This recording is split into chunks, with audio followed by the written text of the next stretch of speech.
My wife was barely in the ground when my daughter-in-law walked up to me in the pouring rain and told me to pack my bags for a cheap nursing home. I did not say a single word. I just got into my neighbor's truck and let him drive me away. But he did not take me home. He drove me to a deserted warehouse on the edge of Atlanta, handed me a key, and said, "This is something only you can know, and you must never tell your son." I stood there in shock as I opened the heavy metal door and realized that everything I thought I knew was a complete lie. For the last 2 years, my sweet, gentle wife had been hiding a massive and dangerous secret. Before I tell you what was inside that room, let me know where you are watching from in the comments below. Hit like and subscribe if you believe a mother will do absolutely anything to protect her family. The cold Atlanta rain felt like tiny frozen needles against my dark skin, but I barely noticed it. I was 73 years old and standing over the fresh earth that now covered Yvonne. 45 years of marriage. 45 years of building a quiet life, raising our boy Terrence and sharing every morning coffee. Now it was just me standing alone in a clearing storm. The cemetery was quickly emptying out. Relatives and friends were opening their umbrellas and rushing back to their warm cars, leaving the old widower to his grief. That is when I heard the sharp, impatient clicking of expensive heels striking the wet pavement behind me. It was Savannah. She is the woman my son Terrence married 5 years ago. I did not even need to turn around to know the expression on her face. Even at my wife's funeral, Savannah looked like she was late for a corporate networking event. She wore a tailored black designer dress that cost more than my first car, and her blonde hair was shielded by a massive custom umbrella. She did not offer a comforting hand. She did not express any sorrow for the woman who had welcomed her into our family. She stopped beside me and let out a loud, irritated sigh. "You need to start packing your belongings tonight, Warren," she said, her voice sharp and completely void of any human warmth. "Terrence and I have already found a budget-assisted living facility for you on the other side of the county. I have the paperwork ready. The moving truck arrives on Monday, so do not make this difficult." I kept my eyes fixed on the wet grass covering Yvonne's grave. I did not react. Savannah stepped closer, invading my space. "Did you hear me, old man?" she snapped, leaning in so I could smell her overwhelming, expensive perfume. "You are not staying in that house. It is way too big for a senile, retired mailman who cannot even remember where he left his slippers. Terrence and I are taking over the property. We have plans for it, so pack up your old junk and get ready to leave." She thought I was just a broken-down, old African-American man suffering from cognitive decline. She thought I was nothing but a fragile, retired postal worker who spent his days feeding pigeons. That was the persona I had carefully maintained for the last 2 decades. I played the part perfectly because it kept my family safe, and it kept people from asking questions. Savannah had absolutely no idea who she was talking to. She did not know that before I put on a postal uniform to take care of my sick child in the 90s, I was a senior forensic auditor for the Internal Revenue Service. I spent my prime years hunting down corporate embezzlers, dismantling money laundering rings, and destroying arrogant criminals who thought they were smarter than the system. I knew how to read people, and looking at Savannah, I saw nothing but pure, unadulterated greed. I did not yell at her. I did not defend myself. I just let the cold rain wash over my face, maintaining my absolute silence. My refusal to argue infuriated her. She opened her mouth to scream another insult, but before she could speak, a heavy, calloused hand clamped down firmly on my shoulder. It was Victor. Victor is my next-door neighbor, an old white Marine veteran who has lived beside me for 30 years. He is a man of very few words, but he possesses a fierce loyalty that you do not find easily these days. The man just buried his wife, Savannah. Victor growled, his voice sounding like gravel grinding together. "Back off before I forget my manners and throw that fancy umbrella into the mud." Savannah scoffed, her face twisting into a mask of pure aristocratic disgust. "You people are all the same," she muttered, turning on her heel. "Be ready by Monday, Warren, or I will have the state remove you by force." She marched away toward Terrence's shiny luxury car.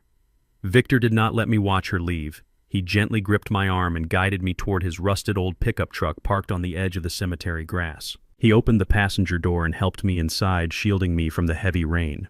I expected Victor to drive us back to our quiet suburban street so I could sit in my empty house and mourn my wife. But when he started the engine, he did not turn toward the suburbs. He merged onto the highway and headed straight toward the industrial district on the far outskirts of Atlanta. We drove in complete silence for 40 minutes. The rhythmic wiping of the windshield wipers was the only sound between us. "Where are we going, Victor?" I finally asked, my voice hoarse from crying earlier that morning.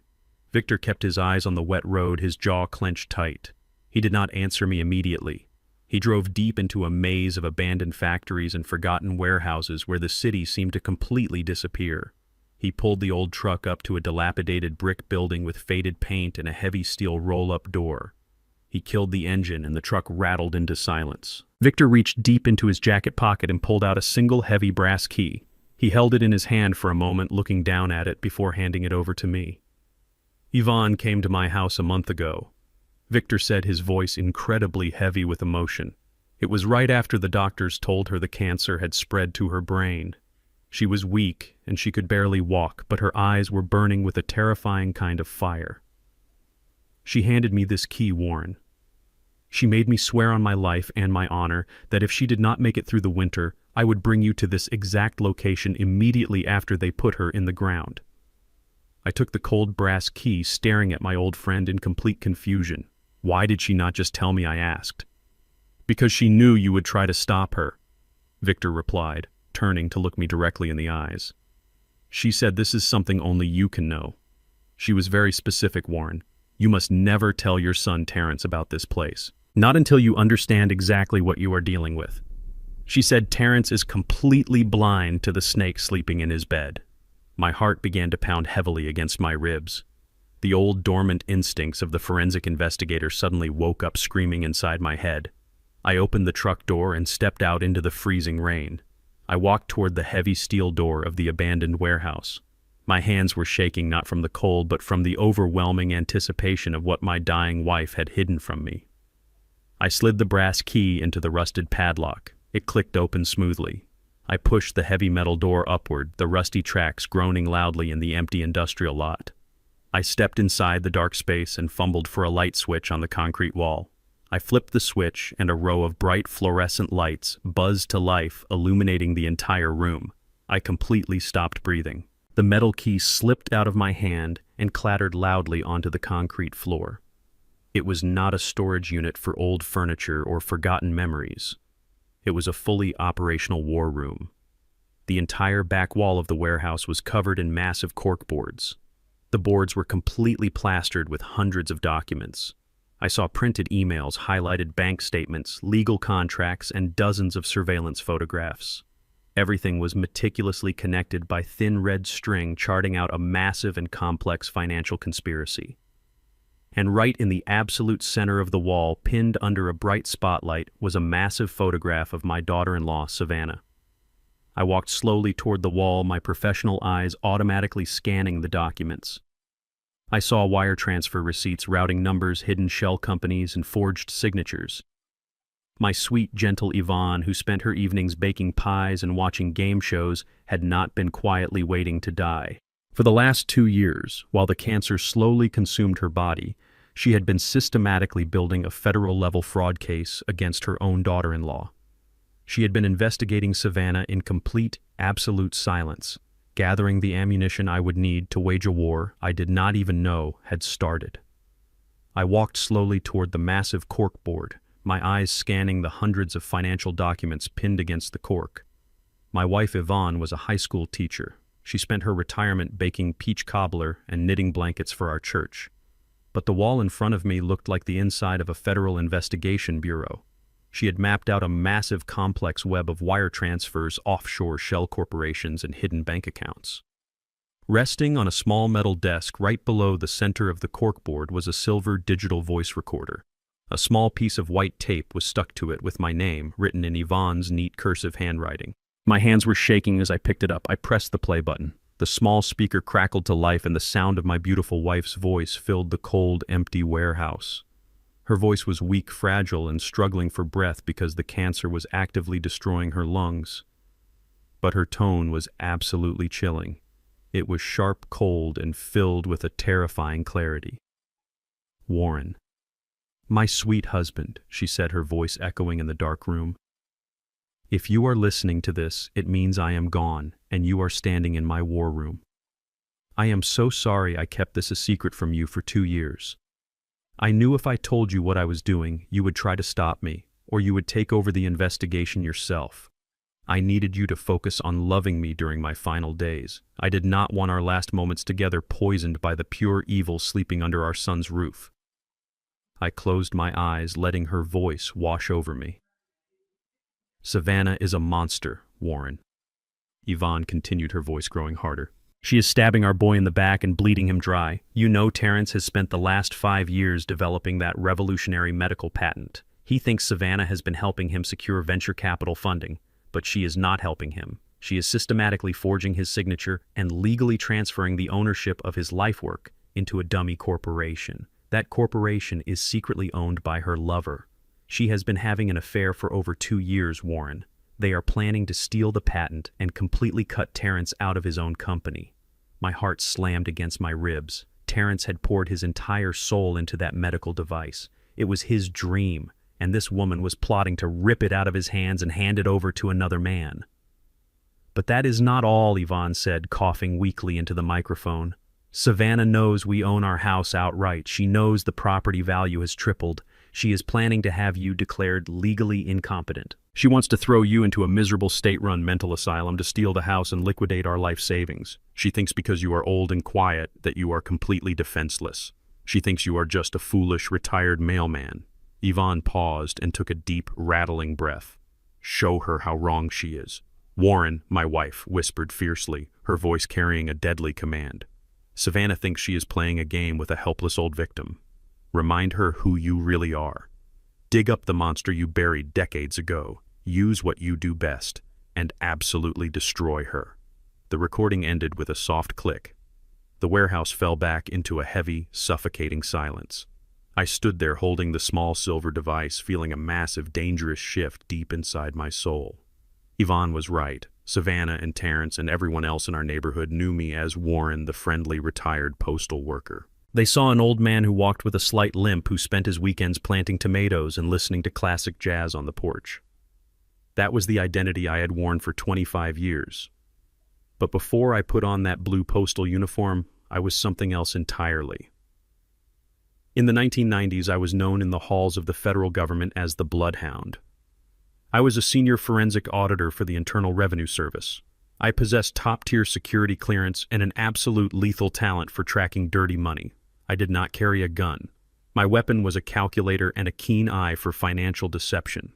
I spent my prime years hunting down arrogant corporate embezzlers, dismantling sophisticated international money laundering rings, and sending untouchable white-collar criminals to federal prison. I saw through shell companies and offshore accounts like they were made of thin glass. I walked away from that massive power when Terrence was 7 years old. He got severely sick with a rare bone disease. He needed constant care, endless hospital visits, and a father who was actually present. The federal government demanded 80 hours a week and constant travel. I could not be the Bloodhound and be a good father at the same time. So I handed in my badge. I traded my tailored suits for a simple mailbag because the post office offered predictable hours and excellent health insurance. I buried my lethal skills deep underground and built a quiet, simple life to save my son. I never looked back. I never regretted it. But Yvonne knew the truth. She knew the Bloodhound was not dead. He was just sleeping.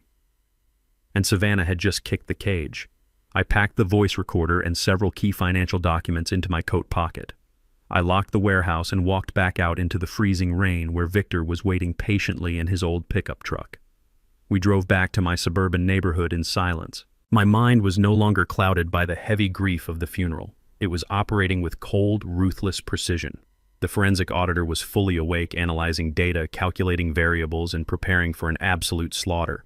Victor dropped me off at the curb. I thanked him silently and walked up the wet driveway to my home. The house felt incredibly empty without Yvonne, but as soon as I unlocked the front door and stepped into the hallway, I realized I was not alone. A loud, violent crashing sound echoed from the back of the house. It was a heavy metallic bang followed by the sound of splintering wood. I quietly took off my wet coat and walked softly down the hardwood hallway toward the noise. The sound was coming from my private home office. It was a small room where I kept our tax records, family photo albums, and Yvonne's old knitting supplies. I always kept the door locked, simply out of habit. I turned the corner and stopped dead in my tracks. Savannah was standing in front of my office door. She was still wearing the expensive black designer dress from the funeral, but she had kicked off her high heels. In her hand, she held a heavy steel claw hammer from my own toolbox. I watched in absolute silence as she raised the hammer high above her head and brought it smashing down onto the brass doorknob of my private sanctuary. Wood chips flew into the air as the doorframe cracked under the brutal force. She was actively breaking into my private room on the exact same day we put my wife into the ground. She did not even have the basic human decency to wait 24 hours before tearing our home apart. I cleared my throat. It was a soft sound, but in the quiet hallway it cracked like a whip. Savannah gasped and spun around, dropping the heavy steel hammer. It hit the hardwood floor with a loud thud. For a brief fraction of a second, I saw a flash of genuine panic cross her face. She had been caught red-handed destroying my property. Any normal person would have stammered, offered a fake apology, or tried to invent a desperate excuse. But Savannah was not a normal person. She was a deeply arrogant predator who firmly believed she held absolute power over me. The panic in her eyes vanished instantly. It was quickly replaced by a look of profound elitist disgust.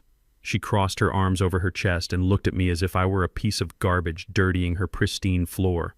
"What are you doing, Savannah?" I asked, my voice perfectly calm, giving away absolutely none of the lethal fury boiling in my veins. She did not flinch. She lifted her chin, her blonde hair falling perfectly over her shoulders, and she sneered at me with pure venom. "I am looking for the property deed," she said, her voice echoing loudly in the narrow hallway. "Do not try to fight this old black man. You are completely powerless here. The psychiatrist is coming tomorrow morning to evaluate your deteriorating mind, and I promise you his medical report will ensure you never step foot in this house again."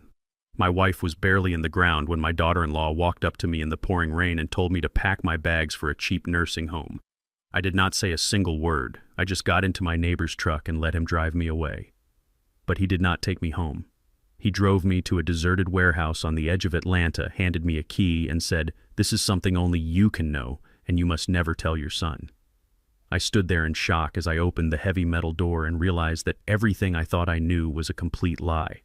For the last 2 years, my sweet, gentle wife had been hiding a massive and dangerous secret.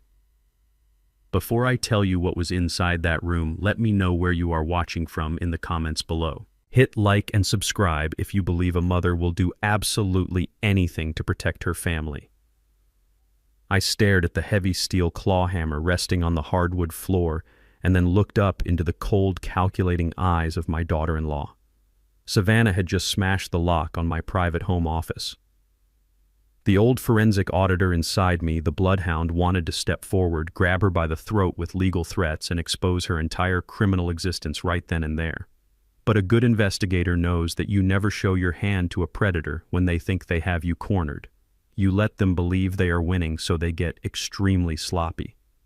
So I did what I have done for the last 25 years. I put the disguise back on. I let my shoulders slump forward, instantly losing 2 inches of height. I let my hands begin to tremble violently. I widened my eyes, mimicking the terrifying confusion of a fragile mind slipping into the dark abyss of dementia. "I am sorry, Savannah," I stammered, my voice cracking pathetically. "I do not know where I am. I was looking for Yvonne.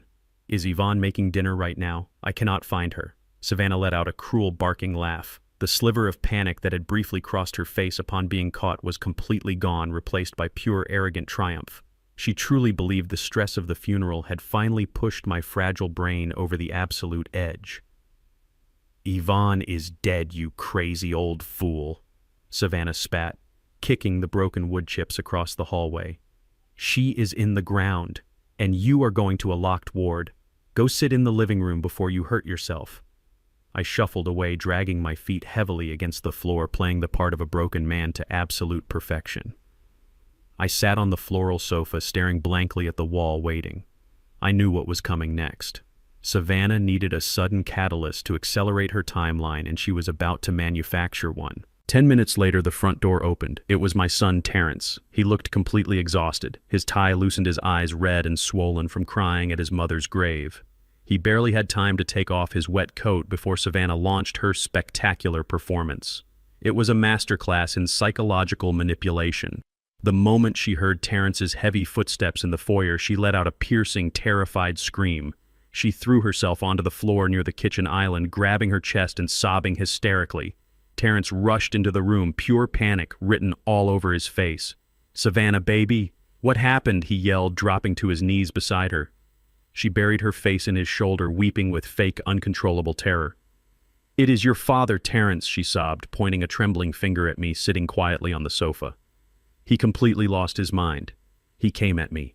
He was screaming that I killed Yvonne, and he grabbed a kitchen knife. He chased me down the hall. I had to lock myself in the office, but he started smashing the door with a hammer to get to me. I watched her lie with absolute, flawless precision. She had taken her own crime, breaking into my private office, and expertly twisted it into a narrative that made her the helpless, terrified victim." Terrence looked at the broken doorframe down the hall, and then looked at me. The immense grief of losing his mother, combined with the shocking stress of his wife's fake assault, completely blinded him to reality. He did not ask for my side of the story. He did not look for the knife she claimed I held. He just saw his crying wife and his silent, seemingly confused father. "Dad, what the hell is wrong with you?" Terrence shouted, marching toward me with his fists clenched. "She is trying to help us. She has been taking care of everything while we bury Mom. Are you completely out of your mind?"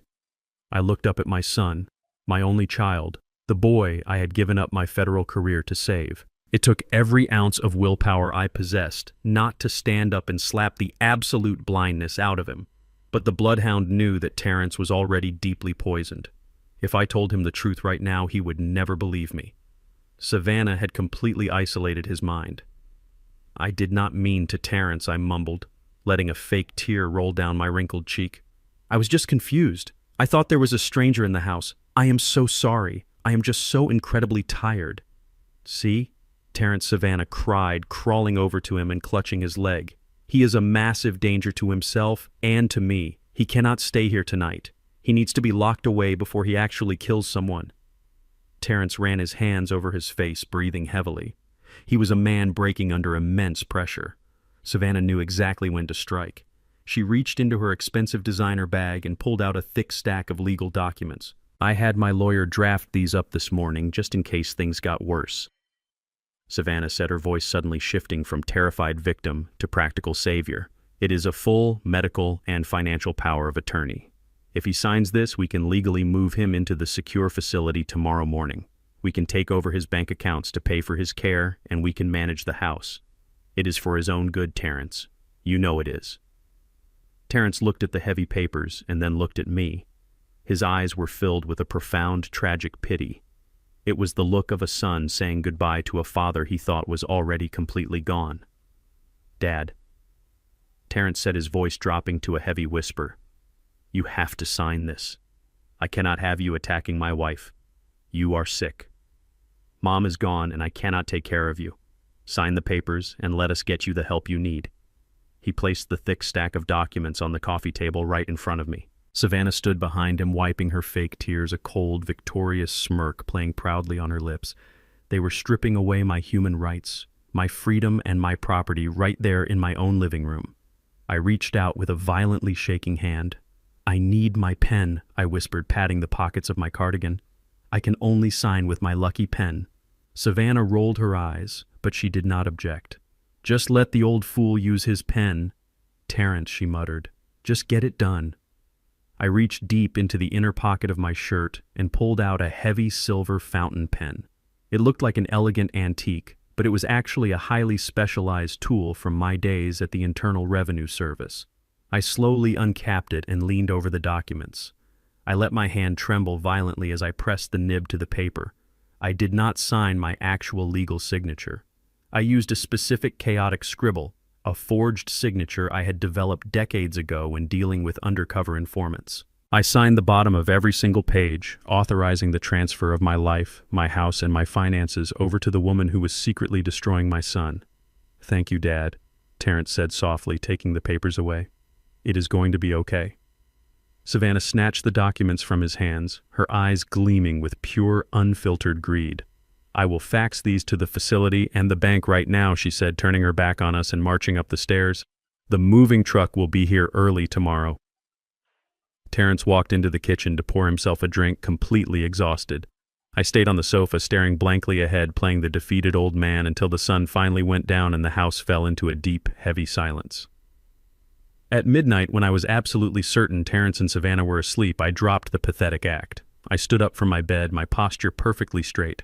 I walked to my closet and pushed aside the old shoeboxes. I pulled back a loose floorboard and lifted out a heavy steel briefcase locked with a biometric thumbprint scanner. I pressed my thumb against the glass.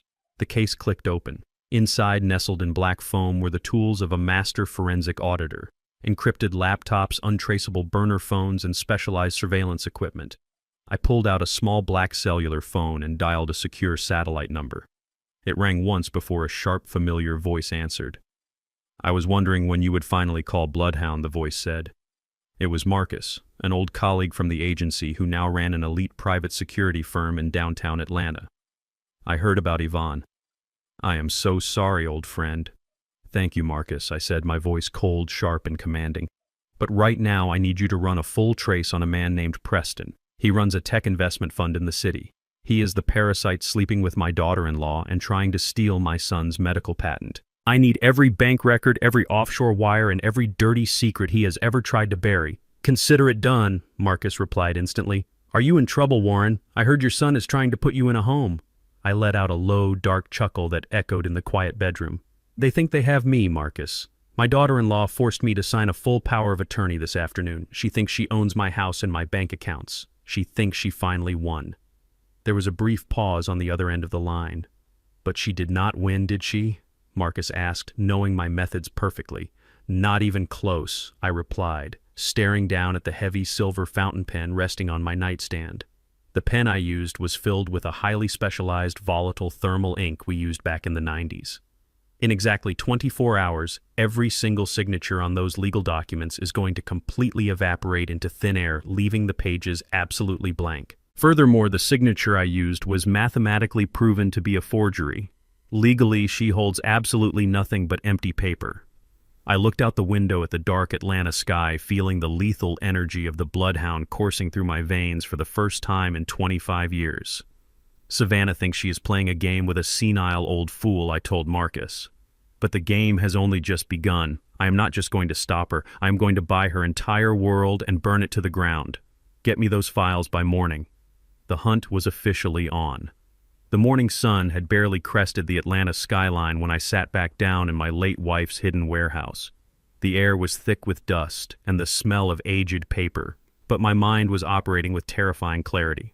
I spread out the banking records Yvonne had meticulously gathered over the past 2 years. She had highlighted a recurring sequence of offshore wire transfers. The money Savannah was secretly siphoning from my son's accounts was not just disappearing into a black hole. It was flowing directly into a shell corporation registered in the Cayman Islands. It only took me an hour of cross-referencing digital tax footprints, a skill I perfected decades ago at the agency, to unmask the true owner of that shell company. His name was Preston Sinclair. He was the chief executive officer of Vanguard Tech Ventures. He was a notorious figure in the wealthy elite enclaves of the city. He ran a predatory tech investment fund known for gutting startup companies and casually discarding the founders. He also had a quiet but well-documented reputation for refusing to do honest business with African-American entrepreneurs unless he could outright steal their intellectual property. My son Terrence had pitched his revolutionary medical device to Preston's firm 6 months ago. Terrence came home that night completely crushed, believing his prototype had been rejected for lacking market potential. He did not know that his own wife had orchestrated the meeting specifically to hand his blueprints over to her wealthy racist lover. I needed hard evidence. I needed to know exactly when and how they planned to officially launch the stolen patent. In the world of forensic auditing, paper trails tell you where the money went, but audio recordings tell you where the money is going next. I drove my rusted pickup truck to a thrift store on the south side and purchased a faded blue janitorial uniform. I bought a heavy gray trash barrel on wheels and some cheap cleaning supplies. People often wonder what it feels like to be an elderly black man in America. I can tell you it feels like being completely invisible. And when you are a predator hunting your prey, invisibility is your absolute greatest superpower. At 6 in the evening, I walked right through the polished glass doors of the Vanguard Tech Ventures building. The young security guard at the front desk barely glanced up from his smartphone. He saw an old black man pushing a trash cart and his biased mind immediately dismissed me as part of the background scenery. I kept my head down, shuffling my feet slightly, playing the part of a tired old worker perfectly. I took the service elevator up to the executive floor. The hallways were lined with expensive modern art and plush imported carpets. I made my way to the corner office belonging to the chief executive. The door was locked, but a simple bump key mechanism I kept in my pocket bypassed the heavy deadbolt in 3 seconds flat. The office was a monument to corporate arrogance. There was a massive mahogany desk, heavy leather chairs, and a panoramic view of the city my people helped build. I did not waste time looking through his physical drawers. I reached into the lining of my blue uniform and pulled out a microtransmitter. It was a military-grade listening device my old contact Marcus had couriered to me earlier that morning. It was no bigger than a coat button and powered by a kinetic battery. I slid my hand under the heavy mahogany desk, feeling for a small hollow space near the central wiring port. I firmly pressed the transmitter into the dark crevice where it would never be found by the cleaning staff or routine security sweeps. I emptied his trash can into my barrel, wiped down the glass table to leave no trace of my presence, and walked out of the building exactly the same way I came in, completely unseen. 2 hours later, I was sitting in the dark cabin of my parked truck blocks away from my own house, holding a pair of heavy headphones over my ears. The transmission was crystal clear. I listened as Preston Sinclair entered his office, pouring himself a glass of expensive bourbon. A few minutes later, another man entered the room. It was Preston's head of legal acquisitions. I sat in the dark, gripping the steering wheel as the lawyer confirmed that the final patents for the medical device had been successfully rebranded and transferred into their offshore holdings. Terrence's name had been completely erased from his own lifework. The brilliant device my son spent 5 years building in our garage was now the legal property of a man who despised him. Then I heard the detail that would set my entire trap in motion. Preston instructed his lawyer to prepare the press release for this coming Friday. They were hosting the annual Atlanta Innovation Gala, an exclusive high society event filled with the wealthiest investors in the state. Preston planned to stand on stage and publicly unveil the stolen medical patent as his own crowning achievement, solidifying his company as a pioneer in the medical tech field. He was going to steal my son's future in front of hundreds of cheering elites, while my son sat at home grieving his mother and comforting the very wife who betrayed him. My jaw clenched so tight my teeth ached. Friday. I only had 4 days to completely dismantle his empire and save my son. I was about to pull off my headphones and start the engine when I heard Preston's desk phone ring. He answered it on speaker. The voice that echoed through my headphones made my blood run absolutely freezing cold. It was Savannah. She sounded completely relaxed, probably pouring herself a glass of wine in the very kitchen my late wife had designed. She did not sound like a grieving daughter-in-law. She sounded like a predator who had just finished her meal. "Preston, darling," she purred, her voice dripping with cruel satisfaction. "It is done. I have the old man's signature on the power of attorney." He was shaking and crying like a pathetic child. It was almost too easy to break his mind. "Tomorrow morning I will throw him into the cheapest hospice facility I can find and drain his bank accounts dry. Terrence suspects absolutely nothing. I will see you at the gala on Friday, and we can finally celebrate our new life." I sat in the dark truck staring out at the quiet suburban street. She thought she had won. She thought the old man was defeated and broken. She thought she could erase my existence, steal my son's legacy, and walk away into a life of luxury with her wealthy lover. She had no idea that every single word she spoke was being recorded by the former senior forensic auditor of the federal government. Savannah and Preston thought they were playing a simple game of chess against a blind opponent. But the bloodhound was already tracking their scent, and by Friday night they would realize they had walked right into a slaughterhouse. The heavy oak front door of my house swung open without a single knock. It was exactly 9 in the morning. I was sitting in my faded armchair wrapped in a thick wool cardigan, staring blankly at the cold fireplace. Savannah marched into the living room, her expensive high heels clicking aggressively against the polished hardwood floor. She did not come alone. Right behind her was a short, balding white man wearing a cheap, wrinkled suit and carrying a thick leather clipboard. He had the greasy, restless eyes of a bottom-feeding scam artist. Savannah had not brought a medical professional to check on my failing health. She had brought a fake lawyer to appraise my property and inventory my entire life. She did not even bother to say good morning. She walked straight past me, treating me like a piece of invisible broken furniture.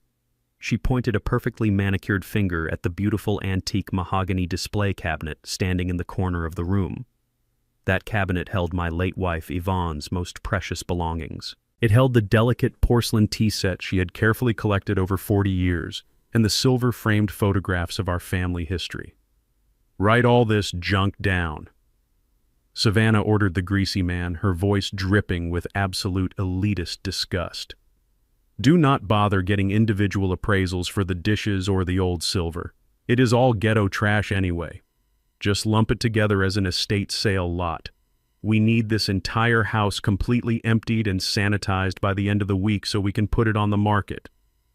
The balding man nodded eagerly, scribbling quickly on his clipboard. He walked over to Yvonne's beautiful cabinet and began tapping the glass with his pen, calculating how quickly he could liquidate my memories for a quick payout. I sat perfectly still, my hands trembling slightly in my lap, playing the role of the heavily medicated senior citizen to absolute perfection. Savannah looked down at me, a cold, victorious smirk playing on her lips. She thought she had completely conquered me. She thought the forged signature I gave her yesterday afternoon meant she possessed total supreme control over my existence. She honestly believed she was standing in a house that belonged entirely to her. What she did not know was that while she was sleeping in her luxurious bed, I had spent the entire night transforming my quiet suburban home into a high-tech federal surveillance trap. Hidden inside the smoke detector, the bookshelf, and the very porcelain teapot she was currently insulting were 6 military-grade micro-cameras.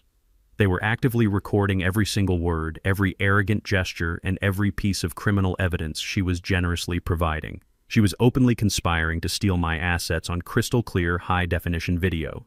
I slowly pushed myself up from the armchair, letting my knees buckle slightly. I kept my head down, adopting a look of deep, pathetic submission. "I am going to the kitchen," I mumbled, my voice weak and raspy. "Would you and your guest like a cup of hot tea, Savannah?" Savannah let out a harsh, mocking laugh. She looked at the fake lawyer and rolled her eyes. "Look at him," she sneered loudly, completely ignoring the fact that I was standing right there. Yesterday he was waving a knife like a dangerous lunatic, and today he is trying to play the perfect little host. The dementia is completely rotting his brain. She turned back to me, her eyes hard and devoid of any human empathy. "Make the tea, old man," she commanded. "And make it quick. I have a very busy schedule today and you have a lot of packing to do. Your medical transport arrives tomorrow morning to take you to the secure facility." I shuffled slowly toward the kitchen, dragging my feet across the floor. Once I was safely behind the kitchen counter, out of her direct line of sight, my fragile, trembling demeanor completely vanished. My posture straightened and the cold, calculating energy of the bloodhound returned. I prepared the tea with precise, deliberate movements. I was not making tea to be hospitable. I was setting the stage for a psychological strike. Physical violence is loud and messy, but psychological warfare, when executed perfectly, leaves an enemy completely paralyzed from the inside out. I placed 2 delicate porcelain teacups on a silver serving tray and carried them slowly back into the living room. Savannah was standing by the large bay window, staring out at the front lawn, already planning the expensive landscaping she would do once I was securely locked away in a mental ward. The fake lawyer was busy tapping on the walls, checking the structural integrity of the home they were planning to steal. I approached Savannah, holding the silver tray with violently shaking hands. The porcelain cups rattled loudly against the metal. I stopped right next to her, allowing her to look down on me from her position of absolute arrogant power. She reached out and took a cup from the tray, taking a slow sip without ever saying thank you. She was completely relaxed, utterly confident in her total victory. I looked up at her, my eyes wide and cloudy, performing the role of the confused, helpless victim. Then, without changing my fragile posture or raising my weak, raspy voice, I dropped the absolute bomb. "Are you absolutely sure Preston is going to give you the 50% equity he promised you?" I asked, my tone completely casual, as if I were asking about the weather. The effect was absolutely instantaneous and spectacularly violent. Savannah froze.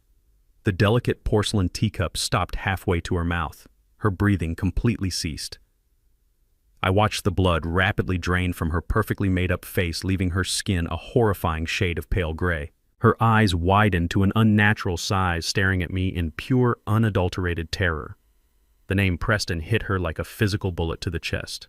Preston was her secret wealthy lover. Preston was the corrupt tech investor she was conspiring with to steal my son's medical patent. Preston was the man she had spoken to on her private phone, completely unaware that I had bugged his office. There was absolutely zero logical reason for an isolated, senile old man in the suburbs to know that specific name or the exact details of their highly illegal corporate equity agreement. Her mind completely short-circuited, trying to process the impossibility of my question.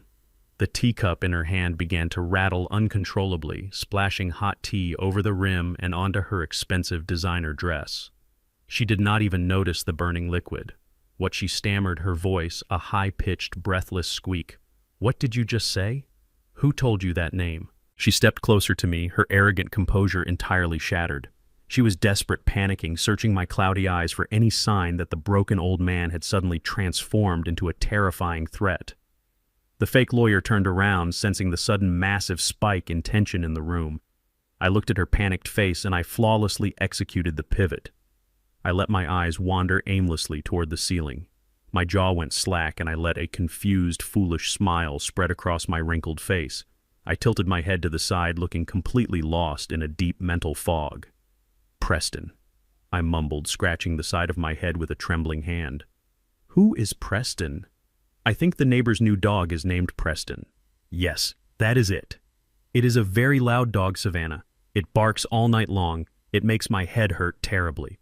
I shuffled away from her, carrying the silver tray back toward the kitchen, muttering incoherent nonsense about stray dogs and loud noises. I left her standing perfectly still by the bay window, completely paralyzed by a massive wave of psychological terror. I had successfully planted the seed of absolute paranoia deep inside her treacherous mind. She could no longer trust her own reality. Did the senile old man just have a random, lucky moment of clarity? Did he overhear a private phone call while wandering the house? Or was someone else watching her? The doubt would eat away at her confidence like a highly corrosive acid. She would start questioning her secure phone lines. She would start doubting Preston's loyalty, wondering if he had leaked their secret agreement. Savannah was no longer a confident predator hunting a helpless victim. She was now a terrified, paranoid criminal constantly looking over her shoulder. The psychological torture had officially begun, and I was going to let her slowly tear her own mind apart before I delivered the final, lethal blow. As soon as Savannah and her greasy fake lawyer walked out the front door, I locked the heavy deadbolt and walked straight down the hallway to my hidden server room. The frail, shuffling old man vanished the second the door clicked shut behind me. I rolled up the sleeves of my thick wool cardigan and sat down in front of my glowing monitors. It was time to follow the money. Back in my days as a senior forensic auditor for the Internal Revenue Service, they taught us one fundamental truth. Criminals can lie with their mouths, they can forge legal documents, and they can manipulate human emotions, but the numbers never lie.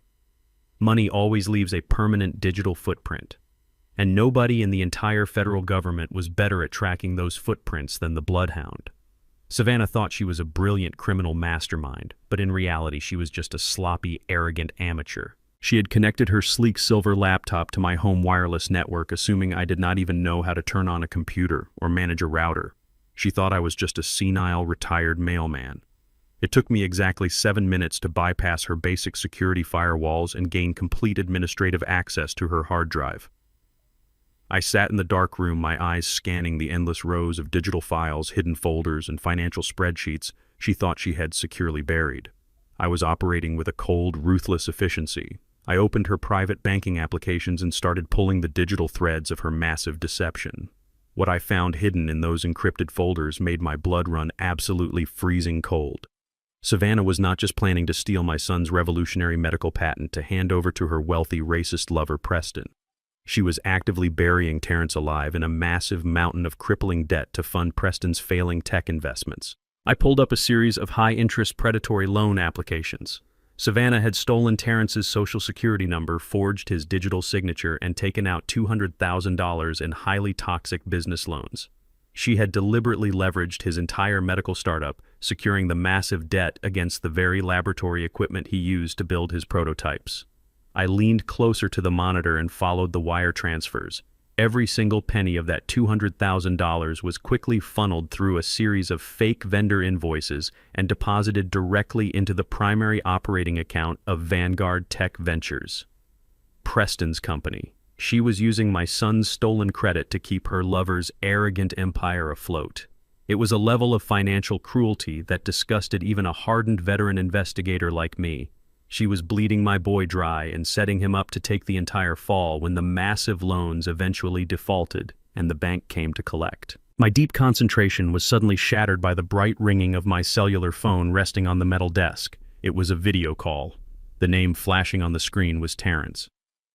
I took a slow, deep breath, letting the cold, analytical energy of the federal auditor fade into the background. I softened my eyes, slumped my shoulders slightly, bringing the fragile old man back to life, and answered the call. Dad Terrence said, his voice cracking through the small speaker. The image on the screen broke my heart into a million tiny pieces. My brilliant, hard-working son looked completely devastated. He was sitting in his small commercial laboratory surrounded by half-finished medical devices and stacks of unpaid bills. He had dark, heavy circles under his exhausted eyes, and his shoulders were slumped in absolute total defeat. He looked like a man who had been completely beaten down by the world. "Hey there, my boy," I said, keeping my voice gentle and slightly raspy, playing the part of the supportive but ignorant old father. "You look incredibly tired, Terrence. Are you working too hard in the lab again?"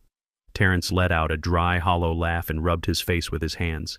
"It is all falling apart, Dad," he whispered, his voice heavy with profound despair. "I do not understand what is happening to me. The company accounts are completely draining. The equipment suppliers are calling me every single morning about missed payments, and I cannot figure out where the capital is going.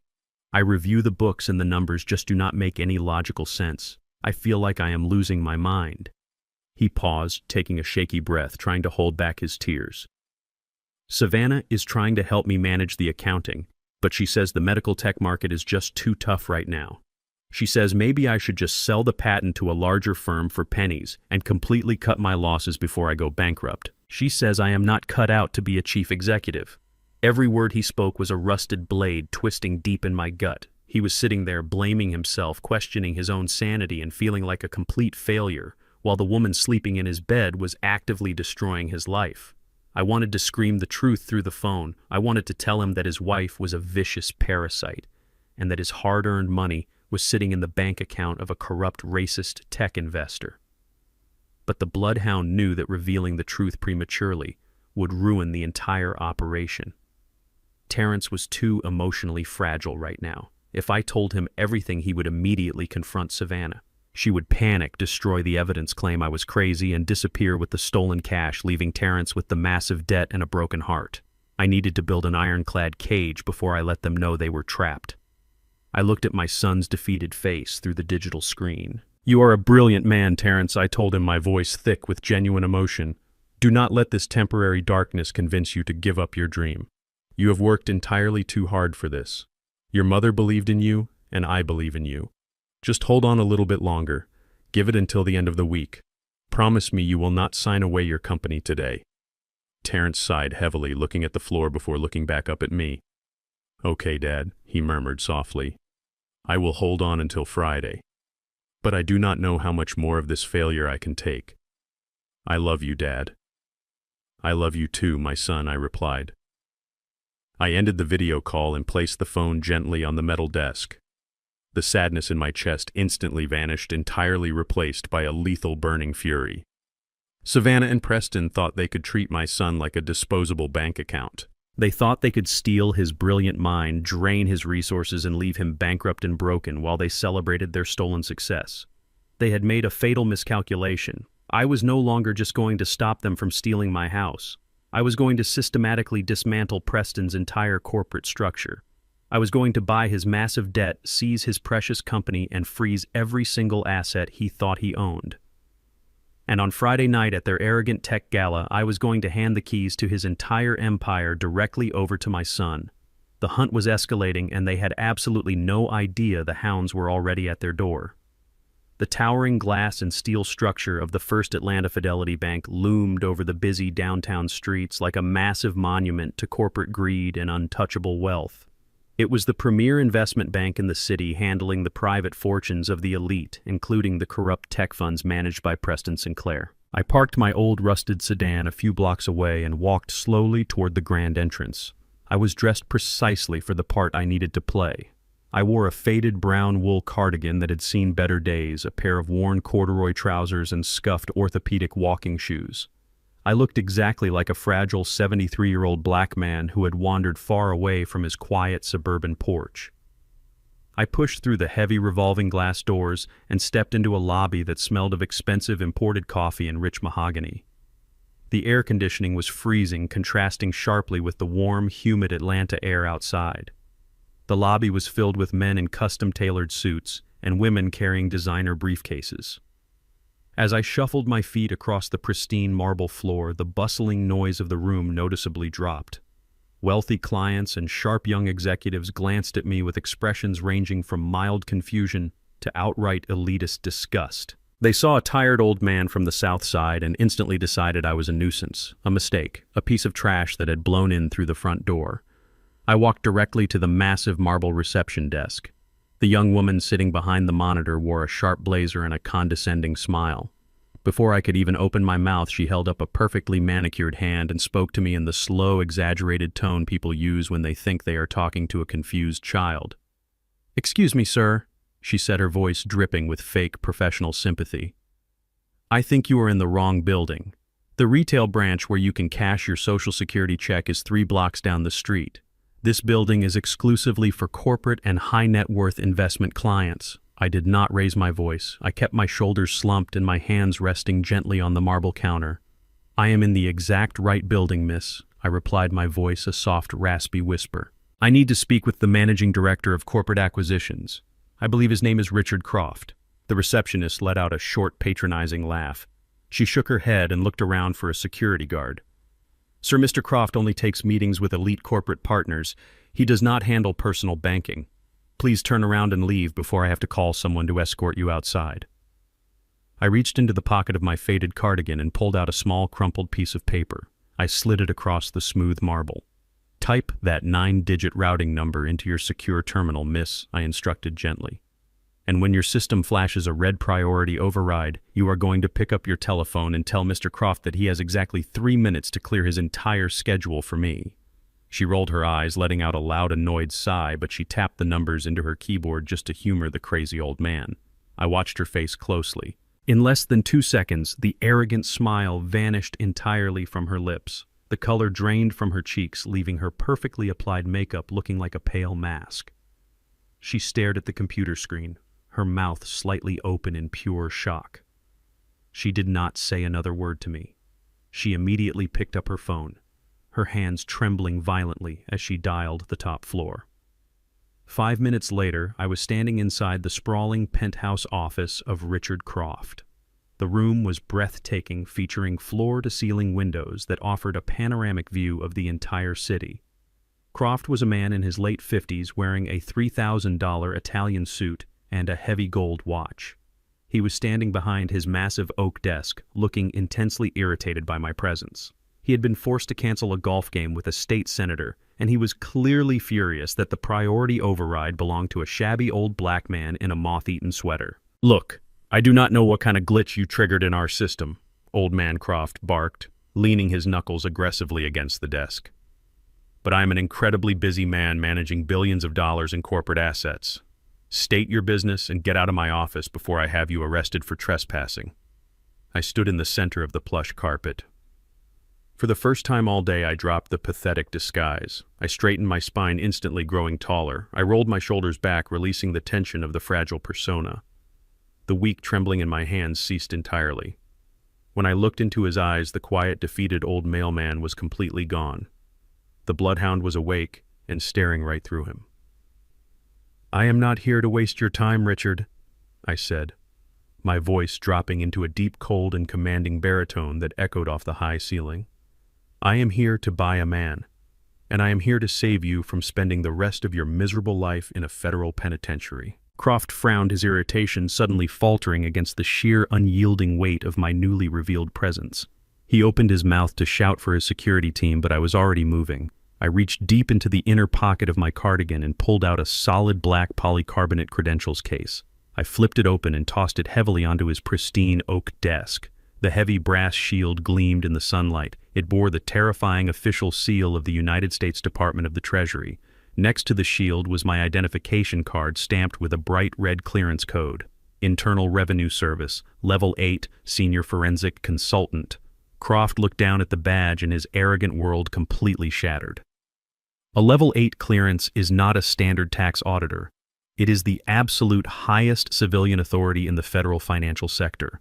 It is a ghost clearance given only to the elite investigators who hunt down global money laundering syndicates.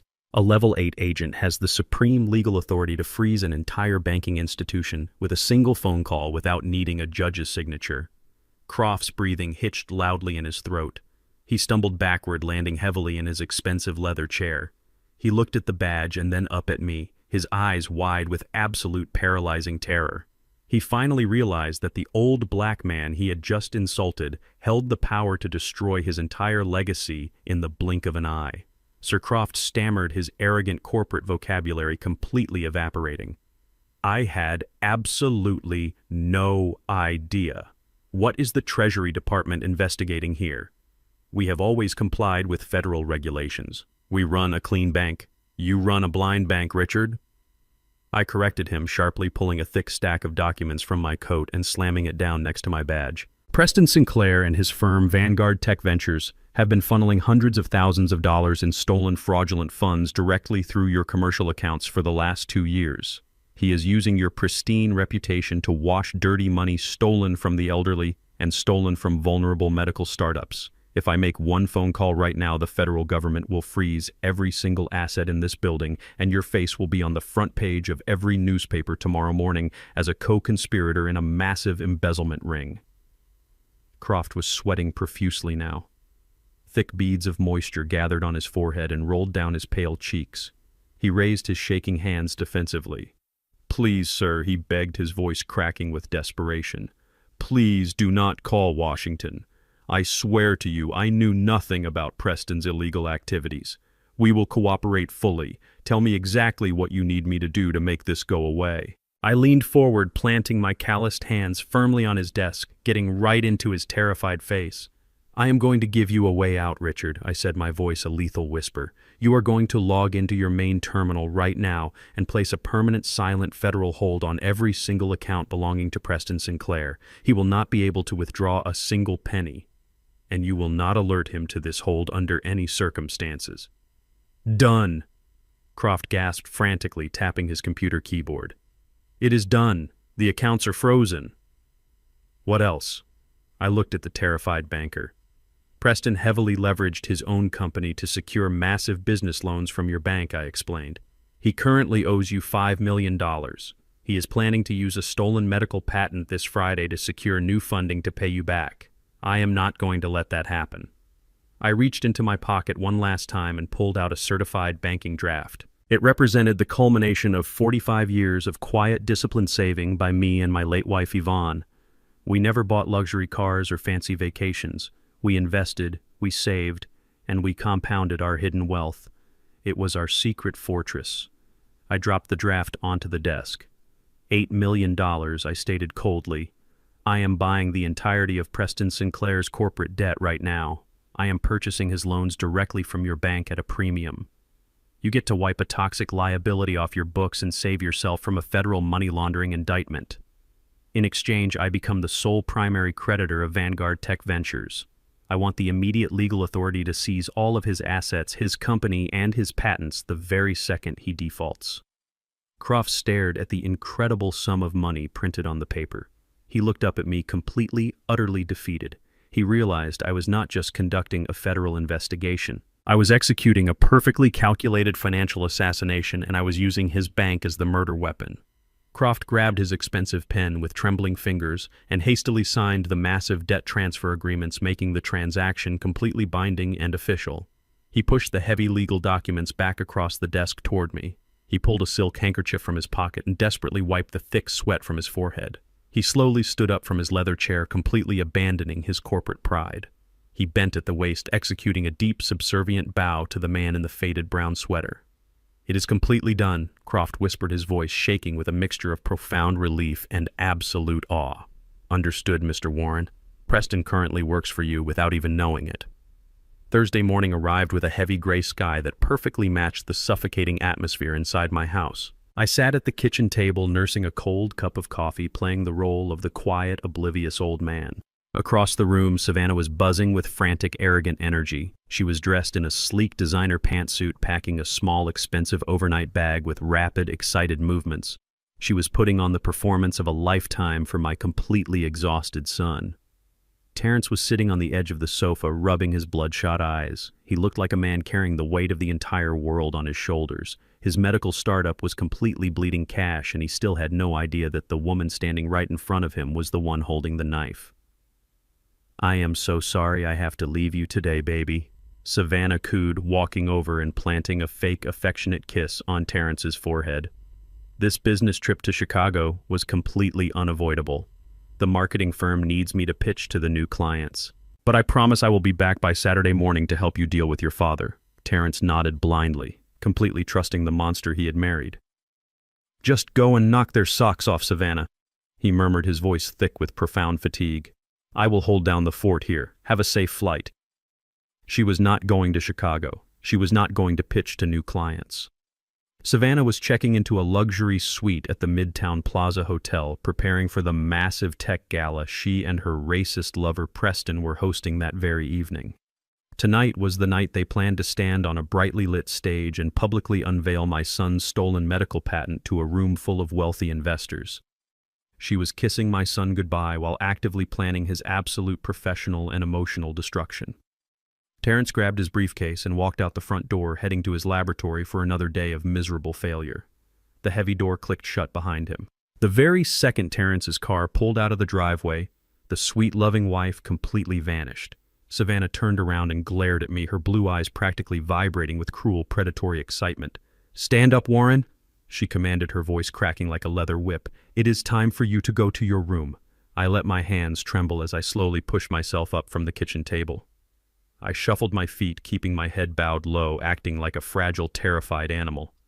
Savannah marched behind me, her sharp heels clicking aggressively against the hardwood floor, herding me down the hallway like a prisoner of war. She pushed me roughly into my bedroom. I stumbled forward, pretending to lose my balance, and caught myself on the edge of my unmade bed. Savannah stood in the doorway, looking at me with absolute profound disgust. "Enjoy your last night in this house, old man," she sneered, a wicked, victorious smile spreading across her face. "Tomorrow morning, a specialized medical transport is coming to collect you. I told the doctors you are prone to violent psychotic outbursts, so they are bringing physical restraints. I am locking this door right now. You are going to sit in here without food or water for the next 24 hours. By the time those doctors arrive tomorrow, you will be so weak, dehydrated, and delirious that they will legally certify your dementia without a second thought." She did not wait for me to respond. She grabbed the brass door handle and slammed the heavy wooden door completely shut. A second later, I heard the sharp metallic clank of a heavy commercial deadbolt locking from the outside. She had secretly installed it earlier that week specifically for this exact moment. She wanted to break my physical body to ensure my mental evaluation was a total catastrophic failure. I stood in the quiet bedroom listening as her footsteps echoed down the hallway. I heard the front door open and close, followed by the roar of her luxury SUV speeding away from the house. I was completely alone. The frail, trembling old man immediately evaporated into thin air. I straightened my spine, rolling my shoulders back to release the tension of the pathetic disguise I had worn all week. A cold, dark smile crept onto my face. Savannah thought a commercial-grade deadbolt could hold me prisoner in my own home. She thought she had successfully neutralized a retired mailman. I walked over to my wooden dresser and opened the top drawer. I pushed aside a stack of old wool socks and pulled out a small leather pouch. Inside the pouch was a professional tension wrench and a finely crafted steel pick. During my 2 decades as a senior forensic auditor for the Internal Revenue Service, I did not just sit at a desk reviewing tax returns. I frequently raided offshore shell companies, illegal gambling dens, and the heavily fortified safe houses of violent corporate embezzlers. I knew how to breach physical security just as easily as I breached digital firewalls. I walked up to the locked bedroom door and slid the tension wrench into the bottom of the keyhole, applying a very light pressure. I slipped the steel pick inside and gently felt for the mechanical pins. 1, 2, 3, 4. I manipulated the internal tumblers with absolute fluid precision. It took exactly 12 seconds. With a soft, satisfying click, the heavy deadbolt rotated and snapped open. I turned the brass handle and the door swung wide open. I was free. But I was not going to run away. I was going to get ready for a party. I walked over to my deep walk-in closet and reached all the way to the very back. Hidden behind my old postal uniforms and my gardening clothes was a heavy, dust-proof garment bag that had not been opened in over 20 years. I unzipped the thick plastic cover, carefully exposing the dark fabric inside. It was a custom-tailored charcoal pinstripe suit. I had this suit handcrafted in London during an international money laundering investigation back in 1998. It was made from the finest lightweight wool cut with sharp, aggressive lines designed to project absolute, uncompromising authority. It was the armor of the bloodhound. I stripped off my faded cardigan and my worn corduroy trousers. I put on a crisp white dress shirt, fastening the pearl buttons with steady, confident hands. I stepped into the charcoal trousers and slipped the heavy, tailored jacket over my shoulders. It still fit me perfectly. I stood in front of the full-length mirror and tied a dark crimson silk tie, adjusting the knot tight against my collar. I looked at my reflection. The 73-year-old black man staring back at me did not look like a helpless victim waiting for a psychiatric ambulance. He looked like a highly lethal federal executioner. The suit brought back a surge of cold, calculating energy that made my blood run hot. Savannah and Preston thought they were hosting a victory gala for the wealthy elite of Atlanta. They were about to find out that the supreme predator had just entered their pristine hunting ground. I turned away from the mirror and walked over to the hidden biometric safe under my floorboards. The green light flashed as it scanned my thumbprint, and the heavy steel door popped open. I reached inside and pulled out the ammunition I had meticulously gathered over the past 4 days. First, I took out the thick stack of highlighted banking records. These documents proved beyond a shadow of a doubt that Preston Sinclair's company was completely bankrupt, and that I was now the sole legal owner of his massive corporate debt. Second, I pulled out the glossy high-definition photographs my private investigator had captured. Beautiful, crystal-clear images of Savannah and Preston holding hands, entering hotel rooms, and laughing together while my son was working himself into an early grave. And finally, I pulled out the crown jewel of my entire operation. It was a single sheet of heavy stationery bearing the official seal of the United States Federal Bureau of Investigation. Marcus, my old colleague at the agency, had pulled a massive favor with the Cyber Crimes Division. When he handed over my evidence of Preston's money laundering and Savannah's corporate identity theft, a federal judge did not hesitate. The paper in my hand was a fully authorized active federal arrest warrant for both Preston Sinclair and Savannah Vance. I walked over to my desk and picked up a large, dark brown manila envelope. The kind of plain, unremarkable envelope a retired mailman might carry on a routine delivery. I opened the metal clasp at the top. I folded the banking records and slid them inside. I took the glossy photographs of the illicit affair and dropped them in right behind the financial ruin. Finally, I folded the federal arrest warrant, making sure the bright red signature of the federal judge was the very first thing they would see, and slipped it into the absolute center of the package. I sealed the envelope tight, holding it in my hands. It was not thick, and it did not weigh very much, but it was a fully loaded weapon possessing enough destructive power to obliterate their entire arrogant existence. I checked my gold wristwatch. It was 6 o'clock in the evening. The Atlanta Innovation Gala was just beginning to fill with the wealthiest corporate elites in the city. Savannah and Preston were probably standing by the open bar drinking vintage champagne, smiling and accepting early congratulations for the brilliant medical patent they had violently stolen from my family. I tucked the dark brown envelope under my arm and walked out of the bedroom, leaving the broken lock behind me. I walked through the quiet house, stepping out into the cool evening air, and climbed into my rusted old sedan. It was time to go to a party. It was time to teach the elite exactly what happens when you mistake a sleeping lion for a week-old dog. The Atlanta Innovation Gala was held at the most exclusive luxury hotel in the heart of the downtown financial district. It was a massive, sprawling venue reserved only for the highest echelons of corporate power. Valets in crisp white shirts rushed to open the heavy doors of imported sports cars and stretched limousines guiding the wealthy guests toward the red carpet. I did not drive my rusted suburban sedan to the front door. I took a standard city cab, stepping out onto the wet pavement just a few yards away from the velvet ropes. The crisp evening air felt electric against my skin. I adjusted the lapels of my charcoal pinstripe suit, the armor I had not worn in over 2 decades, and walked right past the line of waiting billionaires with the supreme confidence of a man who owned the very ground they stood on. I pushed open the heavy brass double doors and stepped into the grand ballroom. The sheer opulence of the room was designed to intimidate. Massive crystal chandeliers hung from the vaulted ceilings, casting a brilliant golden light over the sea of wealthy guests. Waiters glided silently across the polished marble floors, carrying silver trays of vintage champagne and delicate appetizers.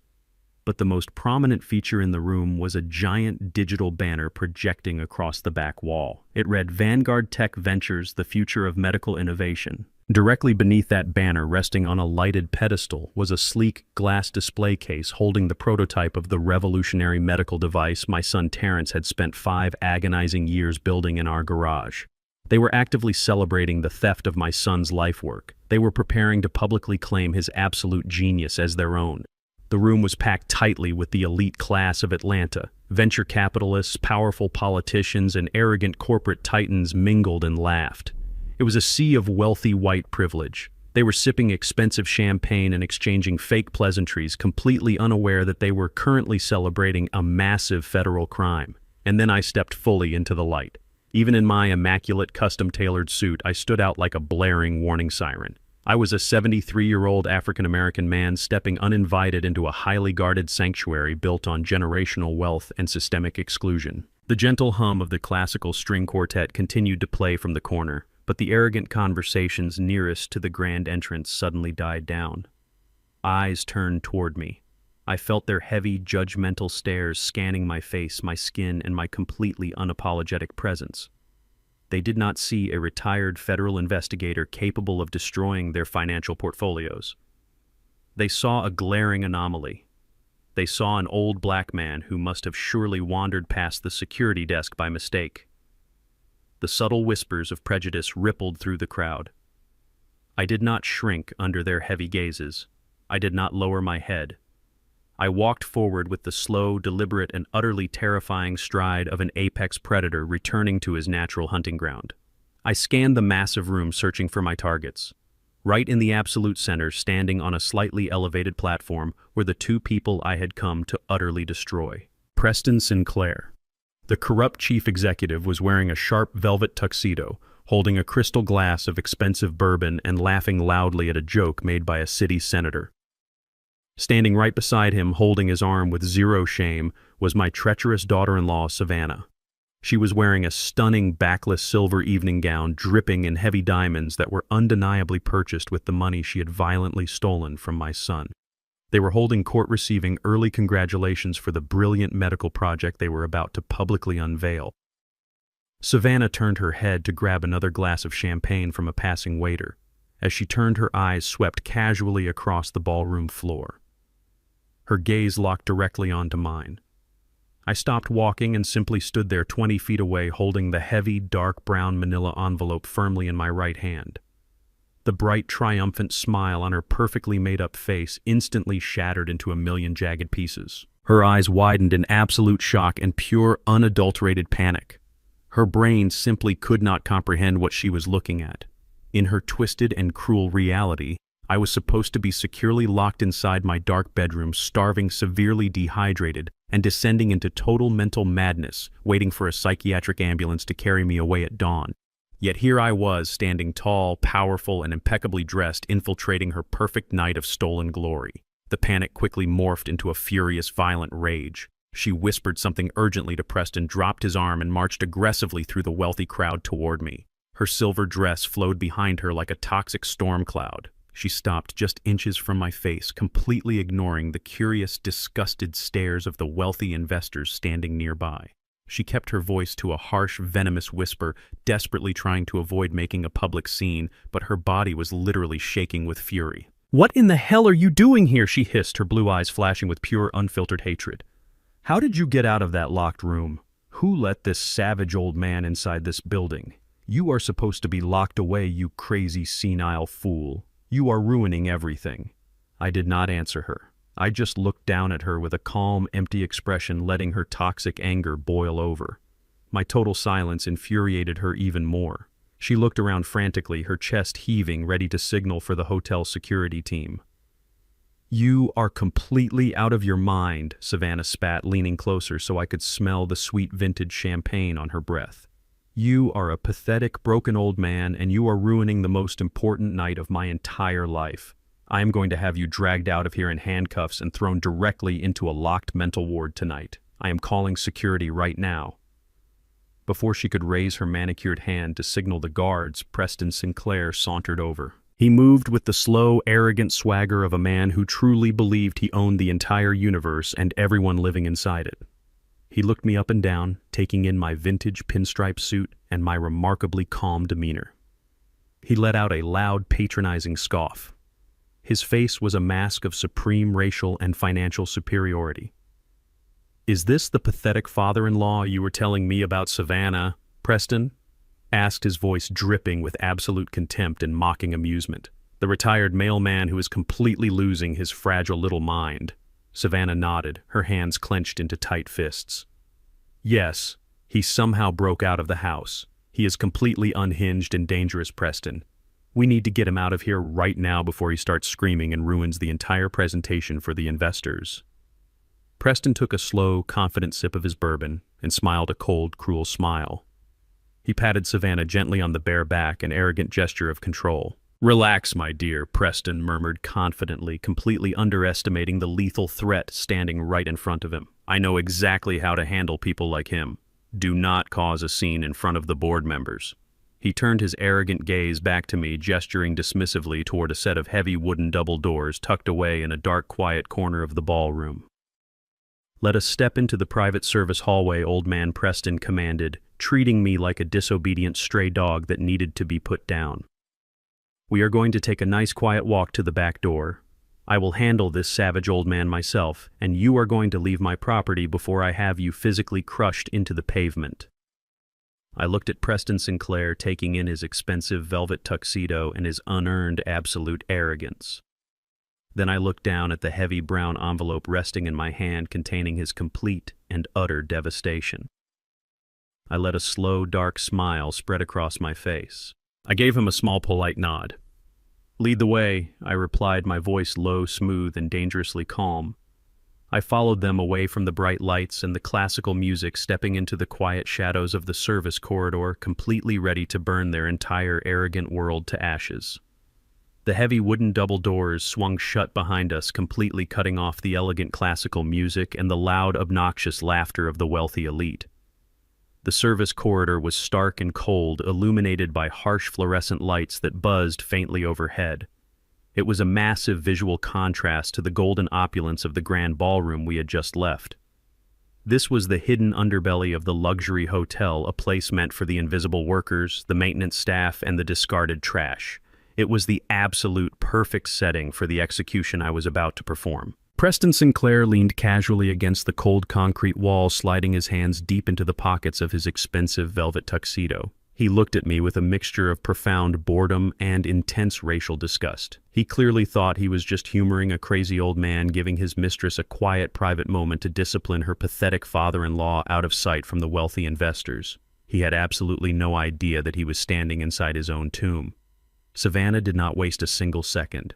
The moment the heavy doors sealed us off from the public, her carefully constructed mask of the elegant, supportive partner completely evaporated. Her beautiful face contorted into a mask of pure, unadulterated rage. She marched toward me, her expensive silver high heels echoing sharply on the bare concrete floor. She stopped right in front of me, her chest heaving with toxic fury, invading my personal space like a rabid animal. "You stupid, arrogant old fool!" she hissed, her voice vibrating with venom. "How dare you humiliate me tonight? How did you get out of that house?" I stood perfectly still, my hands resting calmly at my sides. I looked at her with the cold, calculating eyes of the bloodhound. I did not offer her an explanation. I did not cower or tremble like the fragile, retired mailman she thought I was. My absolute silence and my complete lack of fear pushed her over the absolute edge of her sanity. She was entirely used to me looking at the floor and shuffling my feet in submission. She raised her right hand. The heavy diamond bracelet on her wrist caught the harsh fluorescent light as her arm swung violently through the air. The slap was vicious and loud. Her open palm struck my left cheek with a sharp, cracking sound that echoed heavily down the long, empty corridor. The physical sting was sharp and hot, blooming rapidly across my weathered skin. A heavy gold ring on her finger caught the edge of my lower lip, drawing a tiny bead of warm metallic blood. I did not flinch. I did not raise my hands to protect myself. I slowly turned my head back to look at her, maintaining absolute, unbroken eye contact. Decades ago, I had stared down violent cartel accountants, armed money launderers, and desperate men facing life in prison. A physical slap from a spoiled, greedy narcissist felt like a gentle summer breeze. Preston let out a low, cruel chuckle from the dark corner of the hallway. "Put him in his proper place, Savannah," he murmured, taking a slow sip of his expensive bourbon. "Show the old dog exactly who owns him." Savannah was breathing heavily, staring at me with wild, furious eyes. She was deeply unnerved by my complete lack of physical reaction, but her towering, unearned arrogance quickly buried her temporary fear. She truly believed my stoicism was just the paralyzing shock of a broken, senile mind. She pointed a trembling, manicured finger directly at my face. "You are going to give me the original property deeds right now," she commanded, her voice a shrill, demanding screech. "I know you brought them, Warren. I know you came here to beg because you finally realize I hold all the absolute power over your pathetic existence. Give me the original power of attorney documents and the deed to your slum of a house. Hand them over and crawl back to your pathetic little rat hole before I have Preston break your legs and throw you in the river." She held out her hand, palm up, completely expecting me to surrender my entire life to her. She desperately wanted the absolute legal control she thought she had earned by manipulating my exhausted son. She wanted the final piece of the puzzle that would allow her to throw me into a miserable, locked medical facility and liquidate my family home for pure profit. I looked at her open, greedy hand. Then I looked at the dark brown manila envelope resting quietly in my own grip. It was time. The long, meticulous hunt was finally coming to an end. The trap had been flawlessly set. The prey was standing directly over the trigger, and it was time to let the heavy steel jaws snap completely shut. I reached into the inner pocket of my custom-tailored charcoal pinstripe suit. I pulled out a crisp white cotton handkerchief and slowly wiped the small drop of blood from the corner of my mouth. I folded the fabric neatly and placed it back into my pocket. My movements were slow, deliberate, and completely devoid of any fear or submission. I lifted the heavy brown envelope and held it out toward her waiting hand. "Here you go, Savannah," I said, my voice dropping into a low, smooth, and terrifyingly calm baritone. "I brought exactly what you asked for. Your entire property, your beautiful future, and everything you have ever worked for is waiting for you right inside this envelope." Savannah let out a loud, arrogant scoff. She snatched the brown envelope from my hand with the desperate, greedy swiftness of a starving vulture stealing a piece of meat. A smug, victorious smile instantly returned to her perfectly made-up face. She looked over her shoulder at Preston, holding the cheap envelope up in the air like a massive golden trophy. "You see, Preston," she gloated, her voice dripping with toxic triumph. "I told you he was just a weak, pathetic old coward. All you have to do is show these people a little bit of force and they fold like cheap paper. He actually brought the deeds. He is finally surrendering to us." Preston smirked, swirling the amber liquid in his crystal glass. "Good girl," he praised her, completely oblivious to the massive storm currently hovering directly over his head. "Now check the signatures and let us get back to the party. The wealthy investors are waiting for the big reveal." Savannah turned her full attention back to the brown envelope. She gripped the metal clasp at the top and aggressively ripped the seal open. The sound of the thick paper tearing echoed loudly in the quiet service hallway. It was a sharp, violent noise, the sound of a curtain rising on a beautiful, devastating tragedy. She slid her long, manicured fingers deep inside the opening. She was entirely expecting to feel the familiar texture of standard real estate contracts or the heavy stock of a certified property deed. She was anticipating the final legal document that would fund her lavish lifestyle and secure her complete escape from my son Terrence. She pinched the thick stack of folded documents and eagerly pulled them out into the harsh fluorescent light. I watched her face with intense clinical fascination. It happened in absolute slow motion. Her blue eyes eagerly scanned the top of the very first page, expecting to see the logo of a local property lawyer or the stamp of a county clerk. Instead, her arrogant, victorious eyes locked onto the heavy, terrifying official seal of the United States federal government. The smug, superior smile that had been plastered across her face did not just fade away. It instantly froze and shattered as if her entire skull had been submerged in liquid nitrogen. Her breathing completely stopped. The color drained from her skin so incredibly fast she looked like a walking corpse. She stared at the bold, heavy black text printed across the top of the page. It was not a deed to my house.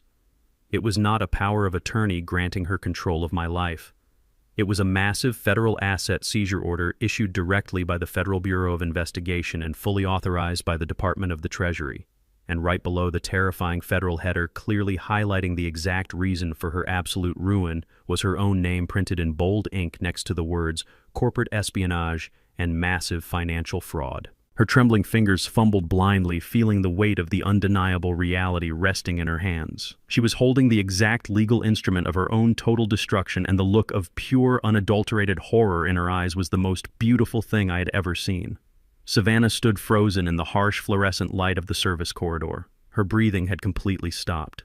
The heavy federal asset seizure order resting in her perfectly manicured hands was not just a piece of paper. It was a mirror reflecting the absolute end of her luxurious existence. I watched her perfectly constructed, arrogant reality violently fracture into a million irreparable pieces. Her eyes darted wildly across the bold, black ink, trying desperately to find a mistake or a punchline to a sick joke.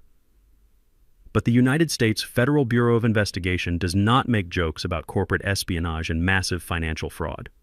The sheer weight of the truth finally crushed her fragile spine. Her hands began to shake with a violent, uncontrollable tremor.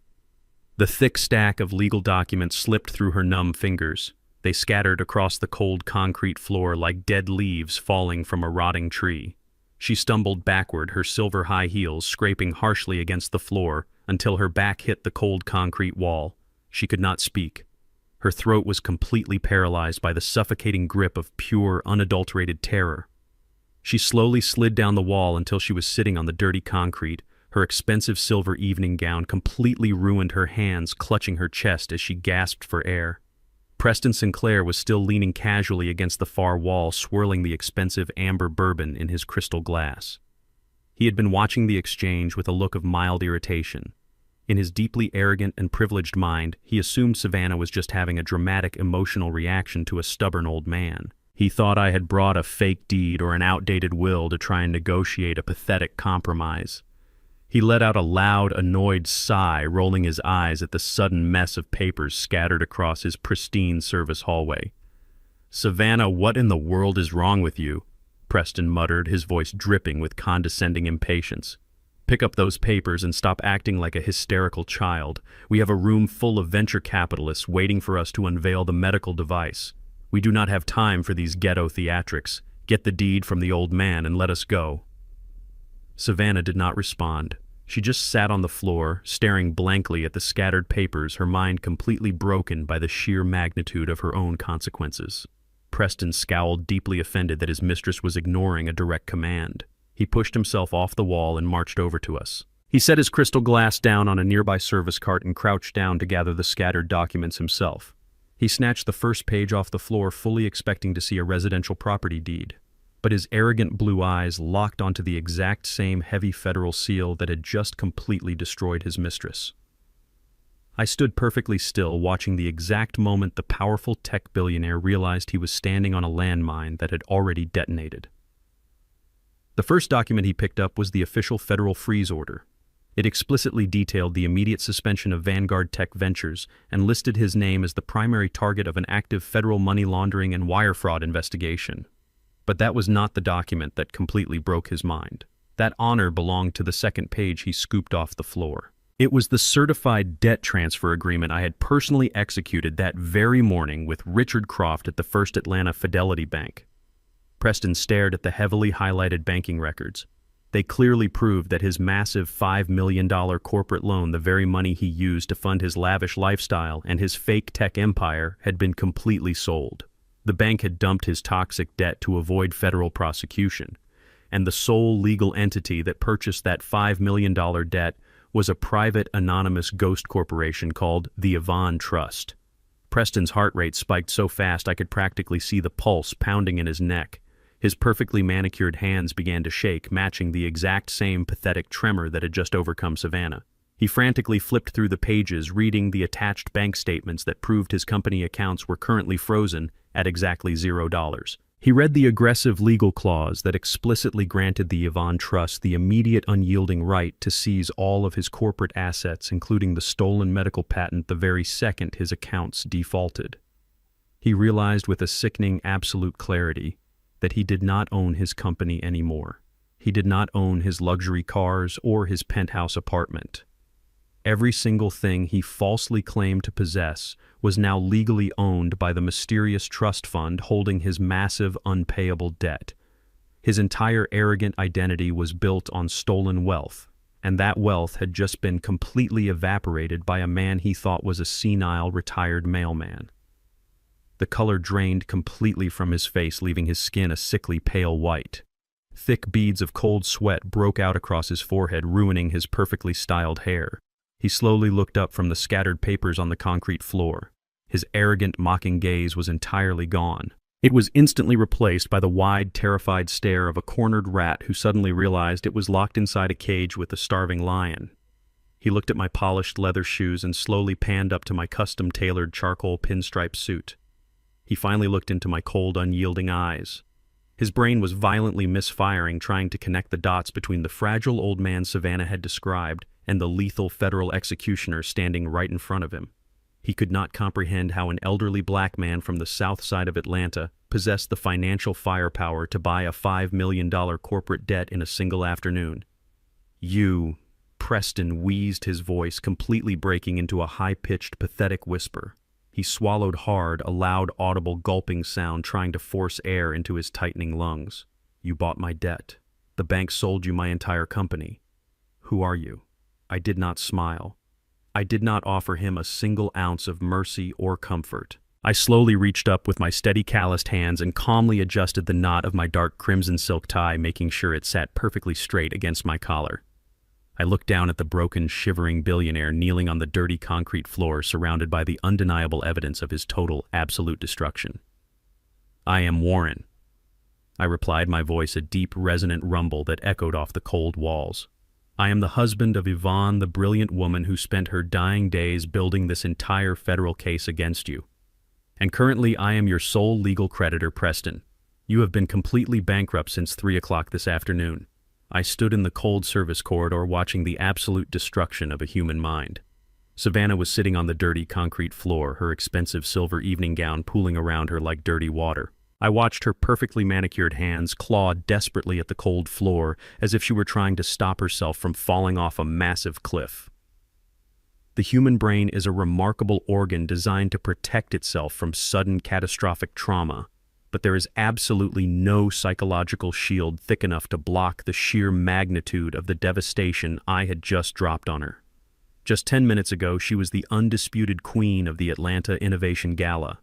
She was dripping in stolen diamonds, sipping vintage champagne, and preparing to step onto a brightly lit stage to claim my son's brilliant medical patent as her own. She had forged Terrence's signature, taken out $200,000 in fraudulent loans, and actively planned to lock her 73-year-old father-in-law inside a miserable state-run mental asylum. She thought she had completely secured a lifetime of unearned luxury. She thought she had stolen my house, my son's future, and my absolute freedom. But the heavy federal documents scattered across the floor told a completely different story. In the span of a few agonizing seconds, her entire delusional universe was violently ripped away. She did not just lose the stolen medical company. She lost the stolen money, the luxury lifestyle, and the total control she thought she had over my family. She was no longer a wealthy socialite. She was an exposed federal criminal staring down the barrel of a decade in a maximum security penitentiary. The realization hit her central nervous system like a massive physical blow. Her breathing became incredibly shallow and rapid. Her chest heaved up and down in erratic, panicked bursts as her lungs desperately fought for oxygen that her terrified brain simply could not process. Her eyes darted wildly around the narrow concrete hallway, searching for any possible escape route, any sliver of hope. She was a drowning woman frantically looking for a life raft. And then she looked up at Preston Sinclair. Preston was still kneeling on the floor, surrounded by the undeniable evidence of his own total bankruptcy. He was staring at the banking records that proved I was now the sole legal owner of his entire tech empire. His pristine velvet tuxedo felt like a heavy prison uniform. He was sweating profusely, his face a mask of pure, unadulterated horror. Savannah looked at him, her blue eyes wide and pleading. In her deeply twisted and dependent mind, Preston was her ultimate savior. He was the wealthy, powerful billionaire who was supposed to fix everything with his expensive lawyers and his corrupt political connections. She honestly believed their illicit affair actually meant something to him. She thought they were partners in crime. Preston Savannah gasped, her voice a high-pitched, pathetic wheeze. "Preston, please do something. Call your legal team. Call the bank. We can fight this. He is just a retired mailman. He cannot do this to us. You have to fix this, Preston." She reached out her trembling hand, gently grabbing the sleeve of his expensive velvet jacket. It was a desperate plea for protection from the monster she had awakened. But Preston Sinclair was not a loyal partner. He was a ruthless, narcissistic predator who only cared about his own survival. And right now, the woman holding onto his sleeve was the exact reason his entire $5 million empire was currently burning to the ground. He looked at Savannah's trembling hand, and then he looked at her terrified face. The profound fear in his eyes instantly rapidly mutated into a dark, explosive, and violently toxic rage. He violently yanked his arm away from her grasp, as if her touch were a highly contagious disease. He pushed himself up from the floor, his expensive leather shoes scraping harshly against the concrete. He towered over her, his face completely twisted with pure, hateful fury. "Fix this!" Preston screamed, his voice echoing off the concrete walls with terrifying volume, completely abandoning any shred of his refined corporate composure. "Fix this. You completely ruined my life, you stupid, arrogant parasite." Savannah flinched, shrinking back against the cold wall. "Preston, you told me we were a team." She sobbed, tears of pure panic finally spilling over her perfectly applied makeup and running down her pale cheeks. "A team!" Preston roared, his hands clenched into tight, furious fists at his sides. "You told me your father-in-law was a helpless, senile old fool. You told me he was a pathetic, retired postal worker who could not even remember his own name. You promised me this was going to be a clean, easy acquisition. You literally invited a senior federal forensic investigator directly into my private bank accounts. You brought a federal executioner right to my front door." Preston did not stop there.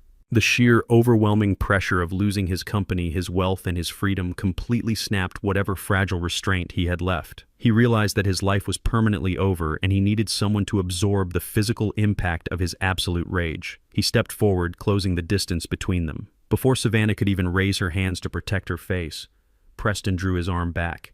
He did not slap her with the back of his hand like a gentleman offering a warning. He struck her with a vicious open palm, channeling every single ounce of his terrifying anger and complete despair into the physical blow. The sound of the impact was sickeningly loud. It cracked through the quiet service corridor like a gunshot. The sheer brutal force of the slap caught Savannah squarely across the jaw, snapping her head violently to the side. Savannah let out a sharp, agonizing cry. The impact completely lifted her off her precarious balance. She was thrown sideways, her body crashing hard against the unforgiving marble and concrete floor. She landed in a tangled heap of expensive silver fabric and ruined dignity. Her designer diamond earrings clattered against the stone. I stood perfectly still, watching the two arrogant elites completely turn on each other like starving rabid dogs trapped inside a fighting pit. There is absolutely no loyalty among thieves, especially when the stolen gold completely evaporates. Savannah lay on the cold floor, completely disoriented. The physical shock of Preston's violent assault, combined with the massive psychological obliteration of her entire life, was simply too much for her biological system to handle. Her brain was completely short-circuiting. She tried to push herself up using her trembling arms, but her muscles entirely refused to obey her commands. Her elbows buckled and she collapsed back onto the dirty floor. She began to hyperventilate. Her mouth opened wide, gasping desperately for air, but her throat was completely restricted by the crushing weight of her severe panic attack. The expensive vintage champagne she had been drinking all night in the grand ballroom suddenly rushed back up her throat, mixing with the sour, toxic taste of pure, unadulterated terror. She rolled onto her hands and knees, her body convulsing violently. She began to heave her stomach muscles contracting in painful, agonizing spasms as she retched onto the pristine floor of the luxury hotel. She was completely broken, stripped of her fake aristocratic grace, reduced to a pathetic, shivering mess. "Please," she managed to croak out between the violent spasms, her voice completely unrecognizable. "Please, I cannot breathe." I did not offer her a glass of water. Preston did not kneel down to comfort her. We both just stood there, watching her completely drown in the suffocating ocean of her own devastating consequences. Savannah let out one final, desperate, rattling gasp. Her eyes rolled completely back into her head, exposing the terrifying white sclera as her overloaded nervous system finally initiated an emergency shutdown. Her arms gave out completely. Her head slumped forward, hitting the cold floor with a dull, heavy thud. She passed out cold. Her body lay perfectly limp on the dirty concrete floor of the service corridor, completely unresponsive. The arrogant, treacherous daughter-in-law who had actively tried to throw me into a locked mental asylum was now lying unconscious at my feet, utterly destroyed by the quiet, heavy weight of the absolute truth. The psychological trauma had completely shattered her mind, and the trap I had built for her was finally completely sealed shut. The cold concrete floor of the service corridor offered absolutely no comfort to the unconscious woman. 5 agonizing minutes passed before Savannah finally began to stir. I stood completely still, watching her perfectly manicured fingers twitch against the dirty stone. She let out a pathetic groaning sound as her eyes slowly fluttered open. Her vision was blurred, and her designer silver dress was completely ruined, stained with dirt and the remnants of her own severe panic attack. She tried to push herself up onto her knees, her head hanging low, her blonde hair sticking to her sweaty face. She was desperately hoping that the crushing federal asset seizure order and Preston's violent physical assault were just the dark fragments of a horrible nightmare. But the nightmare was completely real, and it was about to get infinitely worse. Before she could even gather the strength to stand up, the heavy wooden double doors leading to the grand ballroom burst wide open with an explosive, violent force. It was not the hotel security staff responding to a noise complaint. A highly coordinated team of armed federal agents and local police officers flooded into the narrow hallway. Their heavy black tactical boots pounded against the polished floor, shaking the very foundation of the luxury hotel. Bright flashlights cut through the dim fluorescent lighting. The loud authoritative shouts of law enforcement echoed off the walls, commanding everyone to freeze and put their hands in the air. Preston Sinclair tried to make a sudden, desperate run for the emergency exit, but his arrogant billionaire status offered absolutely zero protection against federal authorities. 2 massive tactical agents slammed him violently against the concrete wall. The sickening crunch of his expensive velvet tuxedo hitting the hard stone was immediately followed by the sharp, heavy metallic click of cold steel handcuffs locking tightly around his wrists. Savannah sat on the floor, completely paralyzed by the sheer magnitude of the raid. The elegant high society tech gala happening just on the other side of the doors had been completely shut down. The wealthy venture capitalists and arrogant corporate elites were currently being held in the main room, watching the spectacular public downfall of the man who had just promised them the future of medical innovation. Savannah pressed her back against the wall, pulling her knees to her chest, sobbing uncontrollably as the federal agents secured the perimeter. The radio chatter from the police officers filled the air with a cold, clinical reality. She looked up at me, her tear-streaked face twisting into a mask of pure, unadulterated desperation. She was frantically searching her broken mind for a way out, a loophole, a lie she could spin to save her own skin. But her entire network of deception was about to be permanently eradicated from the face of the earth. Through the chaotic sea of dark uniforms and flashing badges, a single civilian figure slowly walked into the service corridor. The armed agents naturally parted to let him through because I had specifically cleared his arrival with the Federal Task Force commander earlier that afternoon. It was my son. It was Terrence. He was no longer wearing the exhausted, defeated expression of a man bleeding out from a failing medical startup. He was wearing a dark suit, his posture completely straight, his jaw clenched tight with a profound, terrifying resolve. I had sent him a simple text message 3 hours ago telling him to come to the downtown luxury hotel and wait in the lobby until the police arrived.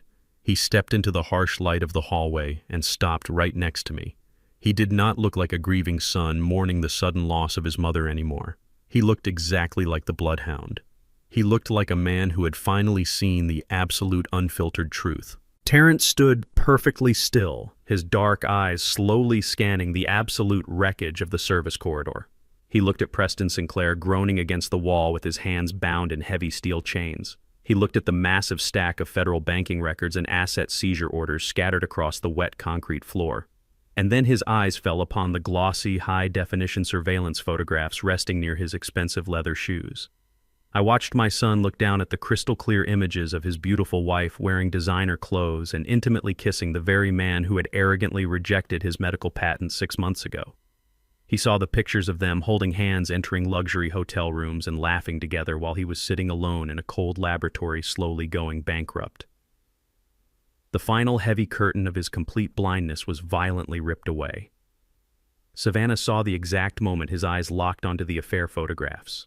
A fresh wave of absolute terror washed over her pale face. She realized her ultimate safety net, the husband she had manipulated and abused for 5 years, was currently looking directly at her unforgivable treason. She scrambled frantically to her hands and knees, ignoring the federal agents standing all around her. She crawled across the dirty concrete floor, weeping hysterically, her silver dress dragging behind her like a heavy chain of guilt. She reached Terrence and threw her arms around his legs, clinging to him with the desperate, pathetic grip of a drowning parasite. "Terrence, please," she wailed, her voice cracking and echoing tragically in the narrow hallway. "Honey, you have to listen to me. Your father is completely insane. He is trying to ruin me. He forged those pictures, Terrence. He set this entire thing up because he is a crazy old man and he hates me. Please, baby, tell them to let me go. I love you so much. It is all a lie." The entire hallway fell into a dead heavy silence. The federal agent stopped moving, waiting to see how the young inventor would react to the weeping woman clinging to his legs. Savannah buried her face in his dark trousers, sobbing loudly, pouring every single ounce of her manipulative energy into the performance. She honestly believed that her fake tears and her familiar physical touch would trigger his deep protective instincts. She thought he was still the same exhausted, broken man who had blindly trusted her just that morning. She thought she could still gaslight him into believing the retired mailman was the true villain of the story. But Terrence did not reach down to comfort her. He did not stroke her blonde hair or whisper that everything would be okay. He stood absolutely rigid, a cold, impenetrable fortress of righteous anger. He looked down at the woman who had secretly drained his bank accounts, forged his signatures, and actively plotted to throw his elderly father into a locked mental asylum. He reached his steady hand into the inside pocket of his dark suit jacket. He did not pull out a handkerchief to dry her fake tears. He pulled out a thick, heavy stack of crisp, white legal documents. He held them tightly in his hand, his knuckles turning slightly white from the pressure. He looked at Savannah with an expression of pure, absolute disgust that cut deeper than any physical blow ever could. "Let go of me," Savannah Terrence commanded, his voice completely devoid of any warmth or affection, dropping into a low, dangerous tone that sounded exactly like my own. He forcefully stepped back, breaking her desperate physical grip, leaving her completely unsupported on the cold floor. He threw the heavy legal documents directly at her chest. They hit her and scattered over her ruined dress. "Those are your divorce papers and a permanent judicial restraining order." Terrence stated, his words ringing out with lethal, crystal-clear precision. "You are absolutely entirely erased from my life." Savannah gasped, shaking her head in violent denial, clutching the papers with trembling hands. "No, Terrence, you cannot do this," she pleaded, her voice a pathetic whisper. "You do not understand." "Yvonne, my mother understood everything." Terrence interrupted, his voice rising with a fierce, protective fury. "She understood exactly what kind of monster you were. She sent a delayed, encrypted email to my private server. It arrived exactly 1 hour ago. I heard the voice recording, Savannah. I saw the offshore wire transfers. I heard you planning to steal my medical patent with that racist criminal standing against the wall. You did not just betray my trust and steal my life work. You actively tried to lock my grieving father inside a miserable mental institution to steal his home. You are absolute, unredeemable scum. My wife was barely in the ground when my daughter-in-law walked up to me in the pouring rain and told me to pack my bags for a cheap nursing home. I did not say a single word. I just got into my neighbor's truck and let him drive me away, but he did not take me home. He drove me to a deserted warehouse on the edge of Atlanta, handed me a key, and said, "This is something only you can know, and you must never tell your son." I stood there in shock as I opened the heavy metal door and realized that everything I thought I knew was a complete lie. For the last 2 years, my sweet, gentle wife had been hiding a massive and dangerous secret. Before I tell you what was inside that room, let me know where you are watching from in the comments below. Hit like and subscribe if you believe a mother will do absolutely anything to protect her family. The heavy silence in the service corridor was only broken by the pathetic sound of Savannah sobbing onto the dirty concrete floor. Terrence had just delivered the final devastating blow, completely erasing her from our family.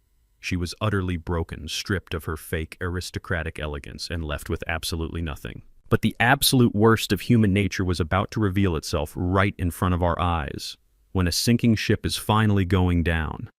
The rats do not hold hands and sing songs of loyalty. They climb over each other violently, clawing at anything they can reach, just to keep their own heads above the freezing water for one more second. Preston Sinclair was the ultimate rat. He was currently pinned against the cold concrete wall by 2 massive federal agents, his wrists tightly bound in heavy steel cuffs. He had watched my son throw the divorce papers onto Savannah's ruined silver dress. He had listened as Terrence laid out the undeniable evidence of their massive corporate theft and their cruel conspiracy to lock me inside a mental asylum. Preston realized with a sudden, terrifying clarity that Savannah had absolutely no leverage left. She was completely useless to him now. And more importantly, he realized that the quiet, elderly black man standing in the custom-tailored pinstripe suit was the only person in the entire building who held the keys to his absolute survival. Preston completely ignored Savannah weeping on the floor. He ignored my son Terrence, who had just reclaimed his dignity and his stolen medical patent. Preston locked his panicked, bloodshot eyes directly onto mine. The arrogant billionaire tech investor, the man who refused to do honest business with African-American entrepreneurs, was about to completely abandon his toxic pride and beg a retired mailman for his miserable life. "Mr. Warren." Preston gasped, his voice trembling with a pathetic, desperate urgency. "Please, you have to listen to me. I am a victim here too. I had absolutely no idea she was planning to throw you into a psychiatric ward. I swear to God I did not know she was stealing money from her own husband to fund my company." Savannah suddenly stopped crying. Her head snapped up from the dirty concrete floor, her tear-streaked face frozen in a mask of pure, unadulterated shock. She stared at the man she had risked her entire life for, the wealthy lover who had promised her a lifetime of luxury and protection. She brought the medical patent to me. Preston continued, his voice growing louder and more frantic, desperately trying to convince the federal agents holding him against the wall. She forged all of Terrence's signatures on the transfer documents. She masterminded the entire theft. "I was just a blind investor, Mr. Warren. I thought it was a legitimate business acquisition. She completely manipulated me. If you tell the federal prosecutor to drop the money laundering charges against my firm, I will give you everything. I will testify against her in open court. I will stand on the witness stand and tell the jury exactly how she planned the entire fraud. Just give me my company back, and I will hand her over to you on a silver platter." The sheer, absolute cowardice of his words hung heavily in the cold service corridor. He was offering to completely destroy the woman he had been sleeping with for 2 years just to save his own miserable skin. Something deep inside Savannah's mind completely snapped. The final fragile thread connecting her to sanity was violently severed. She realized that she had destroyed her marriage, betrayed a loving family, and committed massive federal crimes for a man who viewed her as nothing more than a disposable human shield. The cold, calculating socialite completely vanished. In her place emerged a wild, feral, and incredibly dangerous animal. Savannah let out a raw, agonizing scream that did not even sound human. It was a guttural, terrifying shriek of pure, absolute betrayal and blind rage. She scrambled up from the dirty concrete floor, her ruined silver evening gown tearing loudly as her high heels slipped on the wet stone. She did not run toward the exit. She launched her entire body directly at Preston Sinclair. "You lying piece of garbage!" Savannah shrieked, her voice echoing violently down the narrow hallway. "You promised me. You said we were going to build an empire together. You made me do those things to the old man." She crashed into Preston with the force of a desperate, wounded predator. Because Preston's hands were securely cuffed behind his back, he was entirely defenseless. Savannah raised her perfectly manicured hands and began violently clawing at his face. Her sharp fingernails dug deep into his pale skin, leaving long, bleeding scratches across his cheeks and his forehead. She tore at his expensive velvet tuxedo, ripping the crisp white shirt underneath, completely destroying his carefully constructed wealthy facade. Preston screamed in pain and terror, thrashing his head back and forth, desperately trying to avoid her vicious attacks. "Get this crazy lunatic off me!" he wailed, his voice cracking as blood began to trickle down his face. "She is completely insane. Help me!" The violent, chaotic struggle carried them right through the open wooden double doors and completely out of the hidden service corridor. They stumbled directly into the bright, blinding light of the grand ballroom. The classical string quartet had long since stopped playing. Hundreds of the most powerful and wealthy corporate elites in Atlanta were standing in the massive ballroom, completely frozen in absolute shock. These were the venture capitalists, the arrogant politicians, and the high society socialites who just 20 minutes ago were sipping vintage champagne and eagerly waiting to kiss Preston Sinclair's ring. They had admired Savannah's beauty and praised Preston's brilliant business acumen. They thought these two people represented the absolute pinnacle of success and untouchable white privilege. Now that elegant, sophisticated illusion was completely shattered for the entire world to see. The elite crowd gasped and backed away in horror as Preston and Savannah crashed into a table of expensive appetizers, sending delicate crystal glasses and silver trays crashing to the polished marble floor. They were literally tearing each other apart like two starving rats fighting over a piece of rotten garbage. Savannah continued to scream and claw at him, her blonde hair a tangled, messy bird nest, her face contorted with insane fury. Preston was sobbing and bleeding, his expensive velvet suit hanging in ruined shreds, completely stripped of his arrogant billionaire armor. The wealthy guests did not step forward to help them. They did not offer sympathy or support to their fallen golden boy. Instead, a sea of glowing rectangular screens suddenly illuminated the dark edges of the ballroom. Hundreds of smartphones were instantly raised into the air. The very same people who used to flatter and enable Preston Sinclair were now eagerly recording his spectacular, violent downfall. Camera flashes erupted rapidly, capturing every single humiliating second of their pathetic brawl. Their absolute ruin was being permanently documented and broadcasted to the entire world. Enough, the lead federal task force commander barked, his deep voice cutting through the chaotic screaming. 4 massive tactical agents rushed forward, pulling the two feral animals violently apart. They dragged Savannah off of Preston, slamming her face down onto the cold, polished marble floor of the grand ballroom. She thrashed and kicked, screaming incoherent curses at her former lover, completely abandoning any remaining shred of human dignity. I stood in the doorway of the service corridor with my son Terrence, watching the beautiful, devastating symphony of their destruction reach its absolute crescendo. The federal agent grabbed Savannah's wrists and forcefully pulled them behind her back. The sound echoed perfectly across the massive, silent ballroom. It was the sharp, heavy metallic click of cold steel snapping completely shut. The handcuffs locked tightly around her wrists, permanently binding her to the devastating consequences of her own greedy actions. "Get them both out of my sight," the federal commander ordered loudly. The armed agents hauled Savannah and Preston roughly to their feet. They did not take them out through the hidden back exit to spare them any embarrassment. They dragged the two bleeding, sobbing criminals right through the very center of the grand ballroom. They were paraded past the hundreds of flashing smartphone cameras, past the disgusted stares of their former elite colleagues, and past the massive digital banners celebrating their stolen achievements. Their wailing cries faded slowly as they were pushed out the heavy brass front doors and shoved into the back of waiting federal transport vehicles. The trap was finally completely empty, and the long, terrifying hunt of the bloodhound was officially over. The sun rose over Atlanta on Saturday morning, casting a warm, golden light through the kitchen windows of my quiet suburban home. It was the first time in 2 years that the air inside my house felt completely clean. The toxic, heavy shadow that Savannah had cast over our family was entirely gone. I stood at the kitchen counter wearing my comfortable old cardigan and poured myself a hot cup of black coffee. The dark roast smelled rich and grounding. Upstairs, my son Terrence was finally sleeping peacefully in his childhood bedroom. He had collapsed into bed late last night, completely exhausted after the massive emotional adrenaline of the federal raid wore off. He was finally safe. His brilliant medical patent was safe. And the woman who had actively tried to destroy his life and lock his elderly father in a mental asylum was currently waking up on a thin mattress inside a cold, concrete federal holding cell. I took a slow, deep sip of my coffee, letting the quiet victory wash over my tired bones.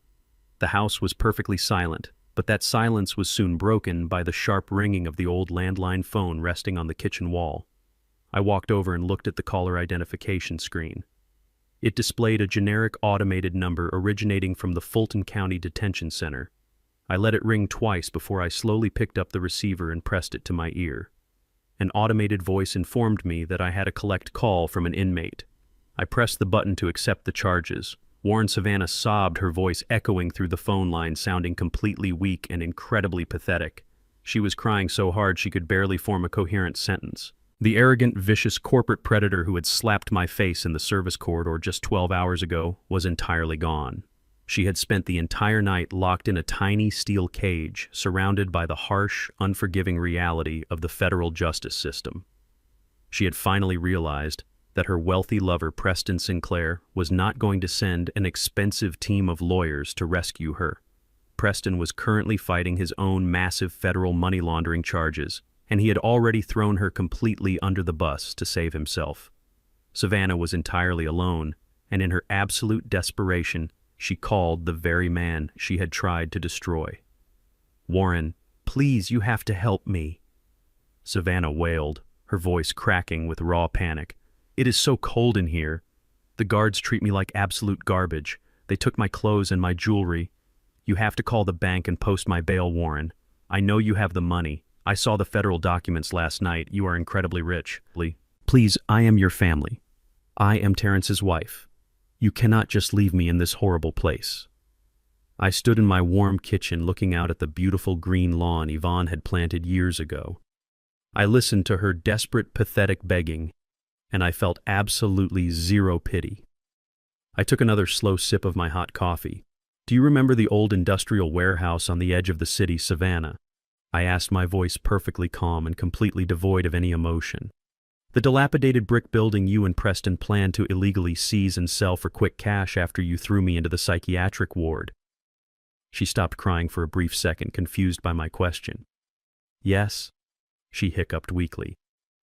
"I used that exact same warehouse to completely finance the recovery of my son's stolen life work," I explained smoothly, delivering the final devastating blow to her greedy heart. "I leveraged the commercial property value of that building through the Yvonne Trust, and I legally purchased the entire Vanguard Tech Ventures medical portfolio during the federal asset freeze early this morning. The medical device you worked so incredibly hard to steal is now fully registered under a secure corporate entity owned entirely by Terrence. He is the sole supreme executive of his own brilliant creation."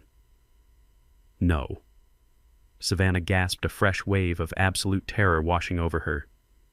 "You have absolutely nothing left, Savannah," I told her, my voice dropping into a cold, lethal register. "You do not have a company. You do not have a husband.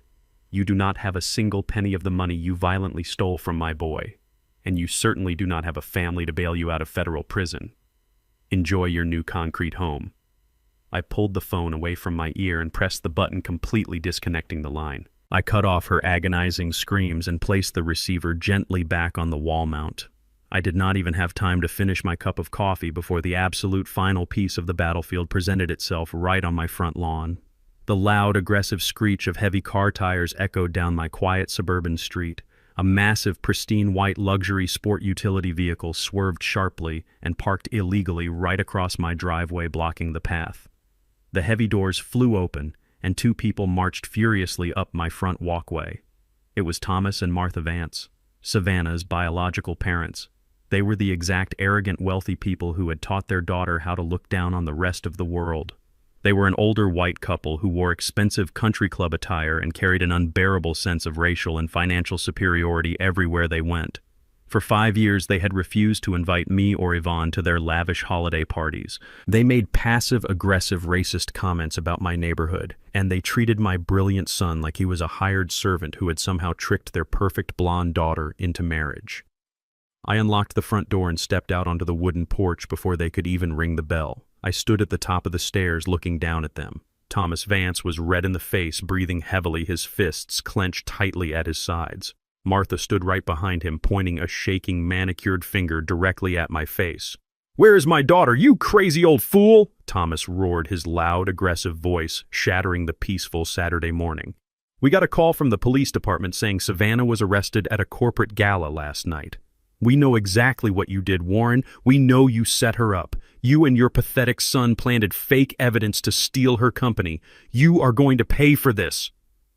Martha shrieked, her face twisted with pure aristocratic hatred. "We have the best defense attorneys in Atlanta on speed dial. We are going to sue you for everything you own. We will have you thrown in a federal prison for false imprisonment and malicious prosecution. You people are all exactly the same. You are just jealous criminals trying to ruin successful families." I did not raise my voice. I did not step back. I just looked at the two arrogant racists standing on my lawn, completely blinded by their own toxic entitlement. They thought they could simply march onto my property and bully an elderly black man into submission with loud threats and expensive lawyers. I reached into the large pocket of my comfortable wool cardigan. I pulled out a thin black leather folder. I had anticipated their arrival, and the bloodhound always prepares for every single variable. I opened the folder and pulled out 3 crisp, highlighted financial documents. I held them up in the bright morning sunlight for Thomas and Martha to see clearly. "You are absolutely right about one thing, Thomas," I said, my voice a low, steady rumble that instantly silenced his aggressive shouting. "Your daughter was incredibly successful at stealing money. But she did not just use the stolen corporate funds to buy diamond earrings and luxury hotel suites for herself." Thomas frowned, his aggressive posture faltering slightly as he looked at the official bank seals printed on the pages I was holding. "My forensic accountant spent the entire night tracking the offshore wire transfers your daughter initiated over the last 2 years, I explained coldly. "It turns out Savannah was heavily subsidizing your perfect wealthy lifestyle, using the money she violently embezzled from my son's medical startup and from Preston's fraudulent investors." Martha gasped, taking a sudden step backward as if the papers I held were highly radioactive. "That is a complete lie," she stammered defensively. "Savannah is a successful executive. She gave us legitimate financial gifts. There is absolutely no such thing as a legitimate gift when the money is stolen from a federal bank account." "Martha," I corrected her sharply, locking my eyes directly onto hers. "These documents show a direct wire transfer of $100,000 into your personal account, which you immediately used to purchase that brand new luxury boat docked at your private lake house. Another transfer of $50,000 paid for your exclusive country club membership fees. You have been living like absolute royalty on money your daughter stole from a black man." The profound, absolute horror finally washed over their privileged, arrogant faces. The blood drained from Thomas Vance's cheeks, leaving him looking like a sick old ghost. They realized they were not just the angry parents of a wrongly accused daughter. They were the direct beneficiaries of a massive federal money laundering conspiracy. Under federal law, the government has the absolute right to seize any and all assets purchased with embezzled funds. I told them, outlining their total doom with cold, ruthless precision. "The federal agents are already compiling the warrants. If you do not turn around, get in your car, and leave my property right this second, I will make one phone call to the federal task force commander. I will hand over these specific wire transfers, and I will have both of you formally indicted as active accomplices for knowingly receiving and harboring stolen federal assets. You will lose your boat, your country club, and your massive house. You will spend your golden years sitting in a cold federal penitentiary cell right next to your precious daughter." The silence that fell over my front lawn was absolute and incredibly beautiful. Thomas and Martha Vance did not scream anymore. They did not threaten to sue me or call me names. The loud, arrogant bullies had been completely and utterly silenced by the crushing, terrifying weight of their own criminal complicity. Thomas slowly turned around. He grabbed his trembling wife's arm and guided her back toward their massive luxury vehicle. They moved like broken, fragile people completely stripped of their false superiority. They climbed into their expensive car and sped away down the street, running desperately back to a home they were destined to lose. The battlefield was completely cleared. The poisonous roots had been entirely ripped out of the ground. The months that followed the spectacular collapse of Vanguard Tech Ventures moved with a quiet, healing rhythm. The federal justice system is a massive, slow-moving machine, but when it finally locks onto a target, it crushes them completely.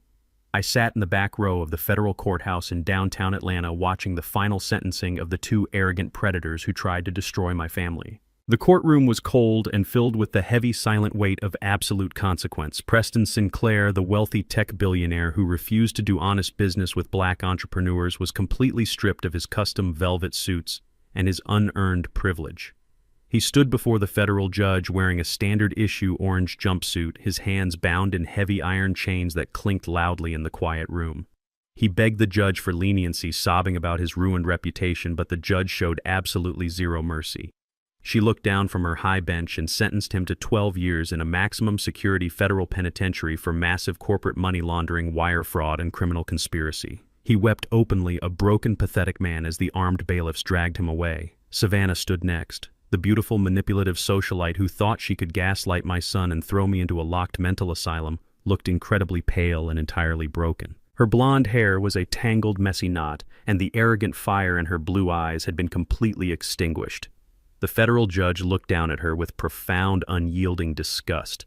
For the crimes of aggravated identity theft, corporate espionage, and the malicious conspiracy to permanently deprive an elderly citizen of his freedom, Savannah was sentenced to 10 long years in a federal prison. She did not even look back at us as they led her out of the courtroom. The toxic parasites were finally and permanently removed from our world. While the criminals rotted in their cold concrete cells, my son Terrence experienced a spectacular and beautiful rebirth. He did not let the trauma of his disastrous marriage break his brilliant spirit.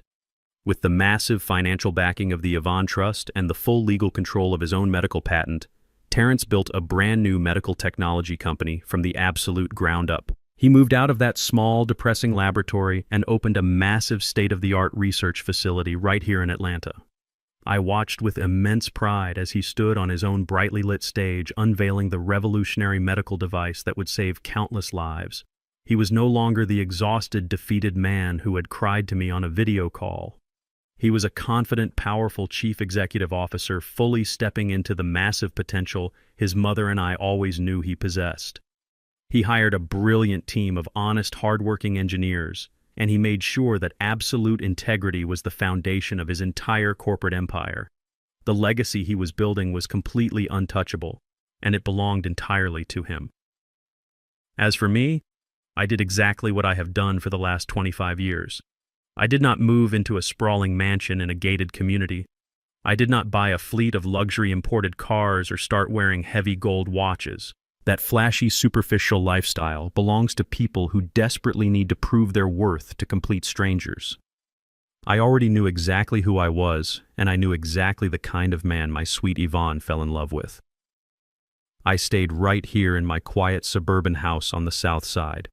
I put my custom-tailored charcoal pinstripe suit back into the heavy, dust-proof garment bag and pushed it to the very back of my dark closet. The bloodhound had successfully completed his final hunt, and it was time for him to go back to sleep. I put on my faded brown wool cardigan and my comfortable orthopedic walking shoes. I spent my quiet mornings drinking black coffee on the front porch, waving to my neighbor Victor as he drove past in his rusted old pickup truck. I spent my long, warm afternoons pushing my old lawnmower across the front yard, trimming the grass and carefully tending to the beautiful yellow rose bushes Yvonne had planted decades ago. The profound, deep satisfaction of honest physical labor kept me grounded. It reminded me that true power is not about dominating other people or hoarding massive wealth. True power is the absolute freedom to simply exist in perfect, quiet peace without constantly looking over your shoulder.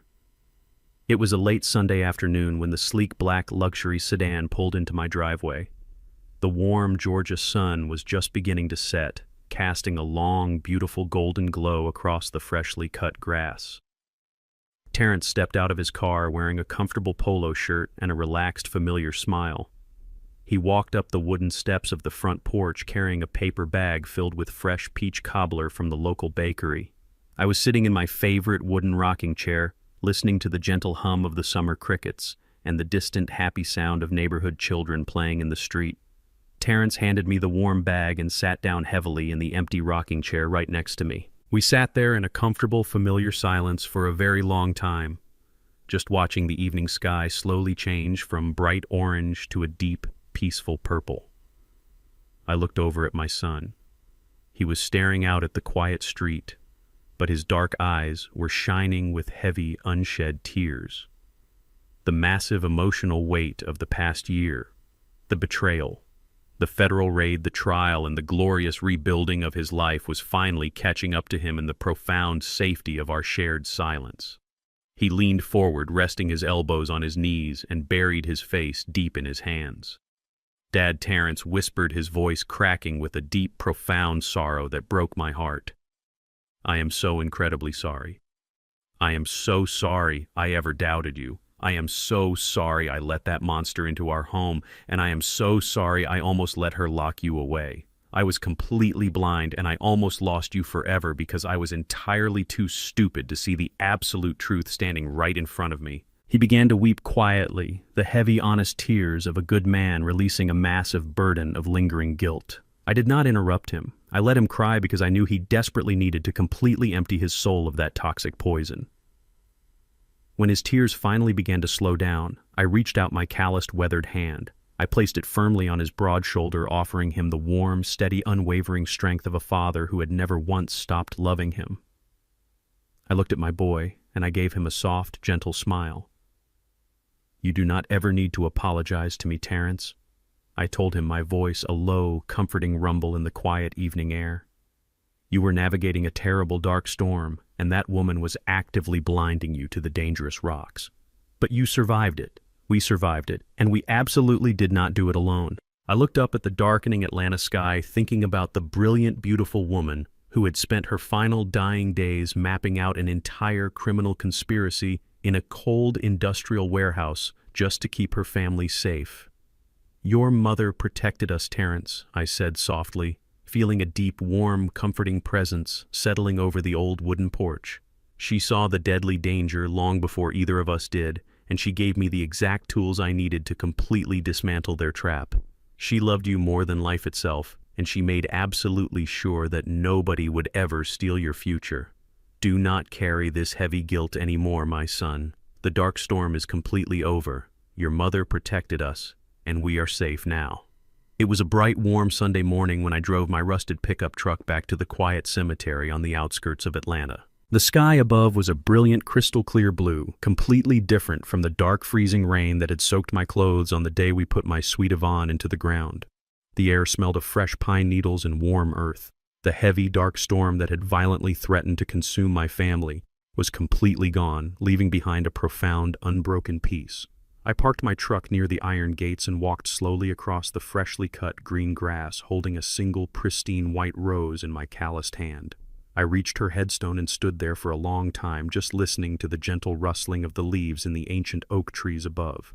I slowly knelt down. My knees popped a little, reminding me of my 73 years on this earth. But the pain was entirely manageable. I placed the beautiful white rose gently against the cool gray stone right beneath her perfectly engraved name. "I did it, Yvonne." I whispered, my voice thick with emotion but completely steady. "I did exactly what you asked me to do. I found your hidden warehouse.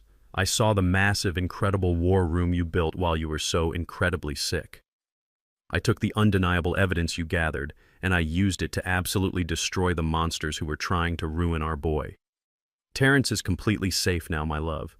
He has his medical patent back. He opened his own massive research facility, and he is thriving. Savannah is sitting in a federal prison cell, and she will not see the outside world for 10 long years. You protected us, Yvonne.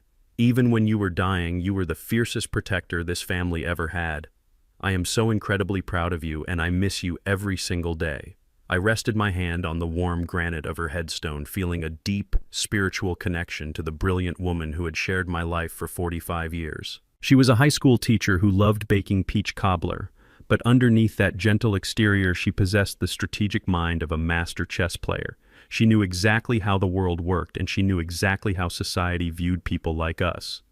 Society has a very specific and incredibly cruel way of looking at a man like me. When you are an older African-American man walking through a wealthy suburban neighborhood, or standing in the pristine marble lobby of a high-rise corporate bank, people do not see a lifetime of achievement. They do not see a brilliant mind or a senior federal forensic auditor who used to take down global money laundering syndicates for the United States government.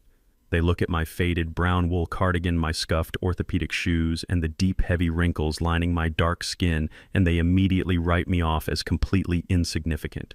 They look at the color of my skin and my humble demeanor, and they instantly decide that I am uneducated, helpless, and entirely disposable. They see a fragile, retired postal worker who probably needs help crossing a busy street.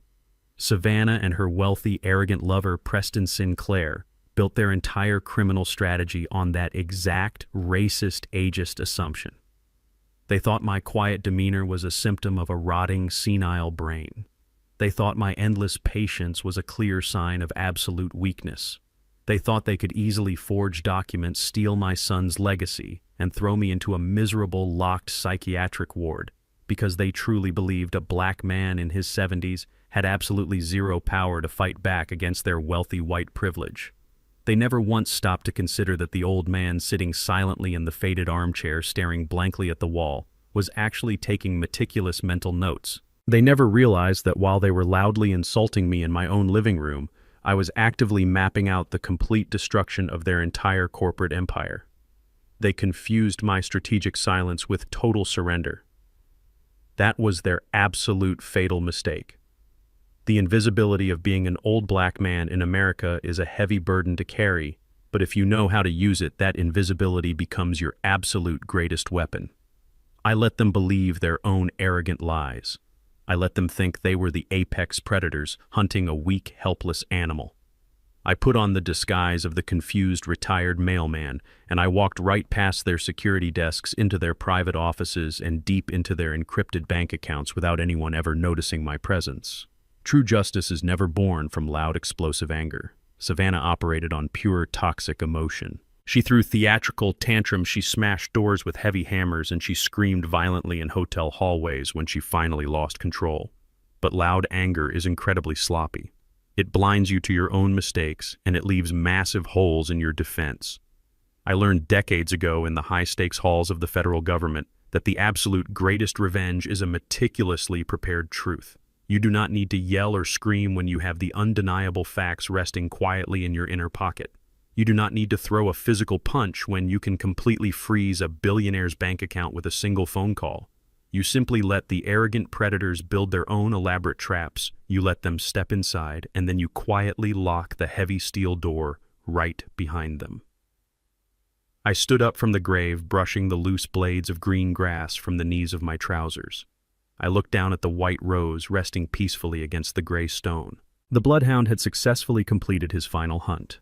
The federal executioner was officially retired and safely buried deep underground. I was just Warren again. A proud father, a devoted widower, and a man who simply wanted to spend his remaining years tending to his garden and watching his brilliant son change the world.